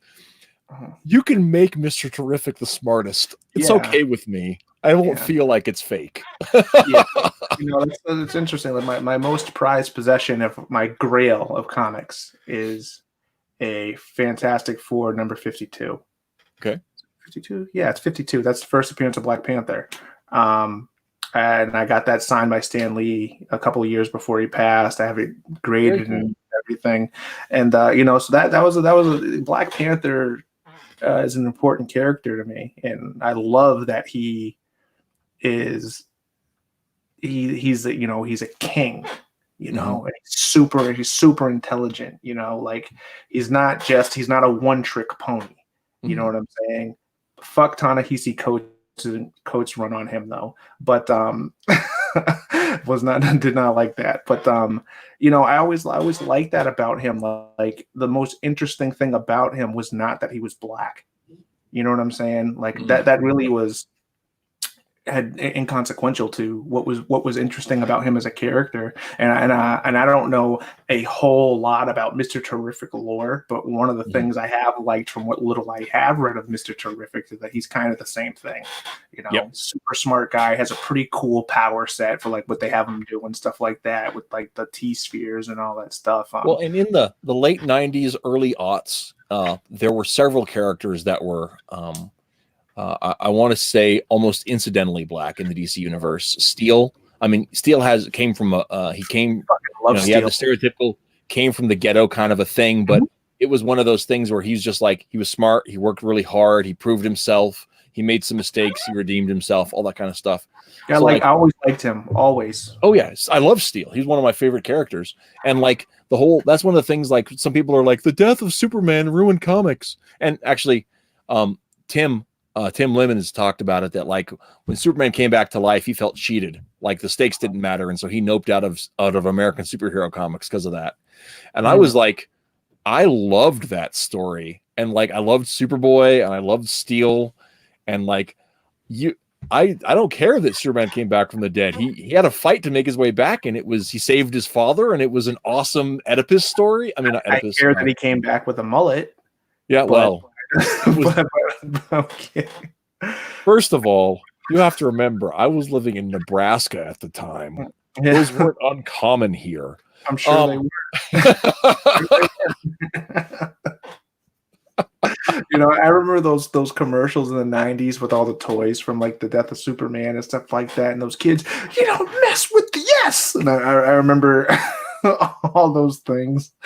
I remember Superman. It was coming from someone who thinks Superman is a lame character, but I appreciate him. Yeah. See, and here's part of the reason. Right. Here's part of the reason Superman is a lame character, is because Superman is supposed to be an entry-level character, right? So Shazam, Superman, these are characters that are supposed to be for 7, 8, 9-year-olds, right? Very basic power fantasy, very basic morality plays, very simple stuff. People that would buy into the idea that the reason Lex Luthor is a villain is because he's angry about being bald, right? Yeah, I guess. Yeah, so yeah. I fall. I'm picking up what you're putting down. That's who's supposed to read Superman. So the minute they tried making it for adults, you're losing the magic that makes Superman work, right? But if you keep it for kids, I feel like you lose the magic of what makes Lex such a great villain. Right. But that's here's the beauty of this goes back to my theory about making comics. You don't have to keep Lex only in Superman. Very true. Right? Very true. And you can and Peter David's I gotta wrap on this, but Peter David's Young Justice was a perfect example of the kind of thing I'm talking about and what we do in Forces. Our webcomic Forces, we play it for laughs, right? But it's in the same universe as some of our more serious stories. So one of the characters in, we got a plane going out there. Yeah, you do. A helicopter or something. Anyway, so one of our teachers in villain school is the Black Magus, and he's a wizard teacher, and he's sort of a whatever. And he's kind of a laugh in Forces. In other stories, he's like a serious dark wizard who straight up kills people for their magic capability. But that doesn't show up, and he's a teacher in high school because you don't just kill your students in high school. So we get to play him as a little bit of a laugh there. So that's one thing. Peter David. I don't know if you can see that, but says they're sold. It says they're sold out. You can't really see it because my camera's shit, but they sold out. Not surprising. Good job. But anyway, Peter David's Young Justice did a very similar thing and actually inspired us to do it. Is that in Young Justice, Impulse was straight for laughs. He would Superboy was kind of funny, and Robin was the straight man, right? And so it was all solid superhero action, but it was also really silly and totally overboard and very entry level kind of stuff. You didn't have to know the deep lore to get it, but it hinted at it. You can do, and like it crossed over with ideas from the New Gods and with some of their own rogues gallery and all kinds of stuff. He did a great job of making a super accessible book that you could pick up or not, but you wanted to because it was always really good. And having it be part of a larger universe while not being tied down by the way they were portrayed in their own books. You didn't think Tim was less of a detective because he was goofing around with his friends in Young Justice. But when you're reading Robin, it was serious stuff, and they did a great job of Peter David did a great job of balancing those things with it. And if you were managing a line with Superman being an entry-level character where the stakes aren't super high but feel like they are in the moment, where it's just scary enough, and this is something that Matt Mertz was talking about a comic, and he explained it this way, and it was perfect. It's just scary enough so that young boys will feel brave reading it, right? If that's Superman's story, that's amazing. And then it makes it so that when this guy's like, okay, now I'm 10 or I'm 12 and I want something a little more exciting, maybe I'll start reading crime stories in Batman.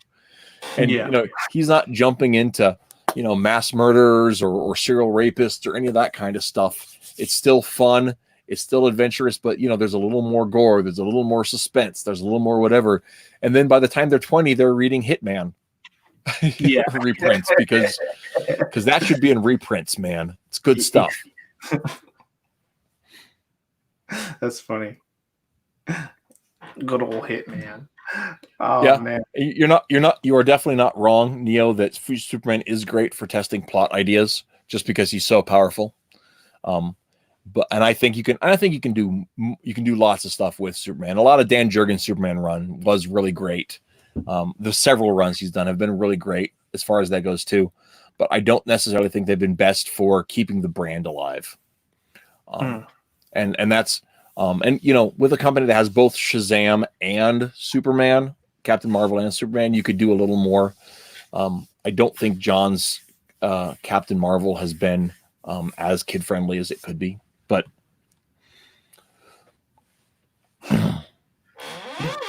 well, yeah, the way you do that, this is a great question. How do you challenge or create high enough stakes for somebody as powerful as Superman?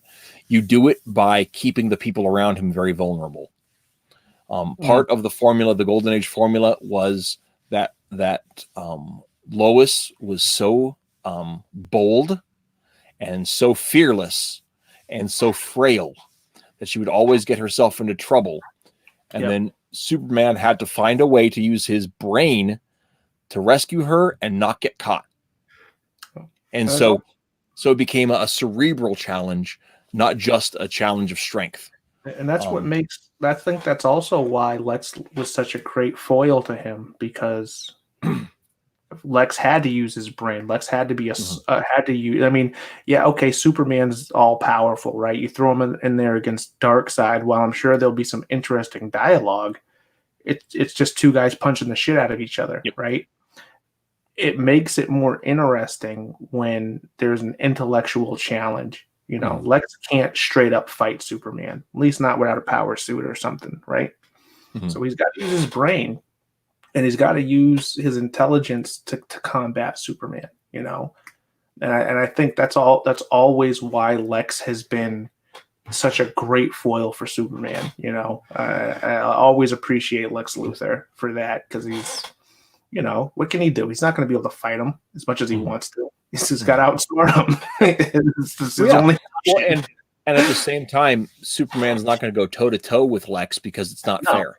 Yes, and that's part of the Boy Scout, right? That moral compass, you know? And again, as much as like I said earlier, I think Superman's boring, but I understand his importance, because Superman, much like Captain America, is the moral compass of the DC universe. And that's to me, that's why Superman, well, as much as I found the Injustice story interesting and I liked the Injustice story, it doesn't really work, because Superman's the moral compass. If he's not, who's your go-to? And that's actually, and I agree, and that's actually why, like in subsequent readings for me of Kingdom Come, I've come to dislike that story, because Superman is morally weak and stupid. And I really, and one of the reasons I don't like Man of Steel is that I don't think he's morally weak in Man of Steel, but he is stupid. He's not a smart character. He's not Superman. Yeah. Like that's to me, that's the biggest problem with, and I actually like Man of Steel. But that's the biggest crippling factor to me, is that he's not Superman. He's questioning himself. Like, that movie is the quest for him figuring out who Superman is and what that means. And it's weird, because even by the time Batman v Superman rolls around, he still really hasn't figured it out. Yeah. That was trash. Yeah. But, you know, that's, to me, the thing that hurt the movie the most, was that Superman doesn't question himself, you know, not at least not in the way it was represented in the movie. That's not Superman. Superman doesn't run away and hide and become a recluse, if you will, you know, which is kind of the vibe I got from him. And that's just not who he is. That's the idea that I like the idea of Superman spending some time on the road figuring out what he's going to be. I don't like I can get that. I get that. Yeah, because and they did that. They did that in the Man of Steel, John Byrne's Man of Steel, and I don't think that was a bad fit for the character. But the thing they didn't have in it was the optimism that I think Superman needs. Yes, that's what I was getting. And then plot-wise, the thing I dislike about Man of Steel is that, like I said, he's stupid. He doesn't think things through. He's not prudent. He's not wise. And when he finally decides to take action, he just runs headlong into it regardless. And he's careless about the cost. He hasn't weighed it. He just runs in unthinkingly. And and that's one of my biggest problems with Batman v Superman is that Bruce is it's 1/3 of an excellent Batman movie, and then at that 1/3 mark, Batman becomes stupid, and he's stupid the rest of the movie. He's revealed to be morally compromised, and then he's stupid. I think Ben Affleck's the best Batman. No, for the first third of the movie, absolutely. I think he's the best Batman. And I was not happy when he got cast, believe me. But I don't know that he's 100% the best. For me, he is outside of Kevin Conroy. He is my Batman. Yeah, he's my. I'm Michael Keaton, especially in the first 89. Michael Keaton's performance is standout. But he's also a small guy. They didn't do enough with the camera tricks to make him look like he's not small when he wasn't in a suit. And the suit is so stiff that's immersion breaking. What? Isn't Batman like 6'3"? 6'2". 6'2". Yeah, I knew it was something like that because he's an inch taller than me. But he's a pretty big guy. Yeah, he's in canon he's 6'2", 240, and Superman's like an inch taller than him, right? Yep. And then the Joker's 6'4" and like 180. I didn't know he was that tall. Yeah, he's supposed to be taller than Batman. They don't show that a lot in the art, but if you look at if you ever see style sheets from the post-crisis time, it actually lays it out. So he's supposed to be 6'4", like 140, you said? Yeah, well, no, 180. 180? Oh, 180. Yeah. Oh, I'm 180. And he's wow, and he's 3 inches taller than me. Shit. Not a particularly big guy. I'm not a big guy either. It's funny. I actually weigh 40 pounds more than I did when I graduated high school. I was about yeah. I'm a little chunkier than I ought to be, but I'm about 240 at 6'2". So yeah. Oh man. The thinnest I've ever been since I was grown was 198. Yeah, 135. So yeah, at 6'1". And then when I got back from Iraq, I gained 15 or 20 pounds. 15 to 20 pounds I gained when I was overseas. Lost some of it, and I've slowly gone up since I've been out of the Army, and I'm at like 180, 185 right now. Yeah. But this is the heaviest I've ever been in my life. I've never graduated high school as 135, 140 pounds. There was a couple of years I topped 250, but I don't want to talk about that. So I've worked day jobs and I like pie. So I'm desk jobs and I like pie. So he's 6'3". He used to weigh like 350, I think, was the biggest he was ever at. Now he's down to like 260, I think. And he looks, his weight fits his body type now, though. He doesn't look like a big fat kid anymore. Yeah. I'm a pretty big boned guy anyway. So yeah, him too. I can at 220. I'm on books overweight, but I don't look at it all when I get down that low. Yeah. And Neo's saying he's 220. Yeah, 220 looks really good on me, but I've been spending too much time on my ass the last 6 months. I'll tell you that much. Hey, anyway, I appreciate you having me on. Yeah, Mark, this has been really fun. I would like I said, I was talking to Vicky. I would like to do another customer stream, and maybe get some other ideas about marketing and how what's a good way to sell comics. I usually have talked to creators and stuff, but I just thought I had the idea the other day of just getting some customers' input and their experience buying comics, and this has been fun. I'd like to do this again. Yeah, well, I appreciate it, man. If I'll come back on sometime if you like. I don't mean to derail, and I do have some training with the 5-6. I do have educational background with some marketing and PR stuff, so that's kind of That sounds like maybe a good fit. So yeah, maybe like I said, if you ever I don't want to intrude or anything. I don't like to overstay my welcome, and I didn't mean to. I feel really bad. No, it's kind of I've been talking just as much. In fact, it's been 3 hours of talking. So I'm going to go have some supper and see if I can't weasel my kid off the TV so I can play some Xbox. Yeah. All right. Well, look, I will say this much: my oldest just finished his freshman year in college. Mm-hmm. Right, so he's wow. So he's I'm old. Anyway, wow. So he just finished his freshman year, and so I've been so he's spent the last 2 days playing Legends of Zelda,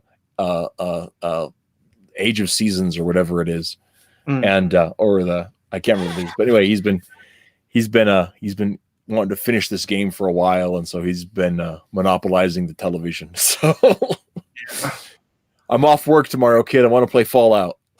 I got called back to work for tomorrow, so yeah, I've been laid off, not laid off, but furloughed because of the coronavirus stuff. So yeah, it's a good thing and it's a bad thing. Yeah, I guess I'm gonna be making less money going back to work now, but that's all right.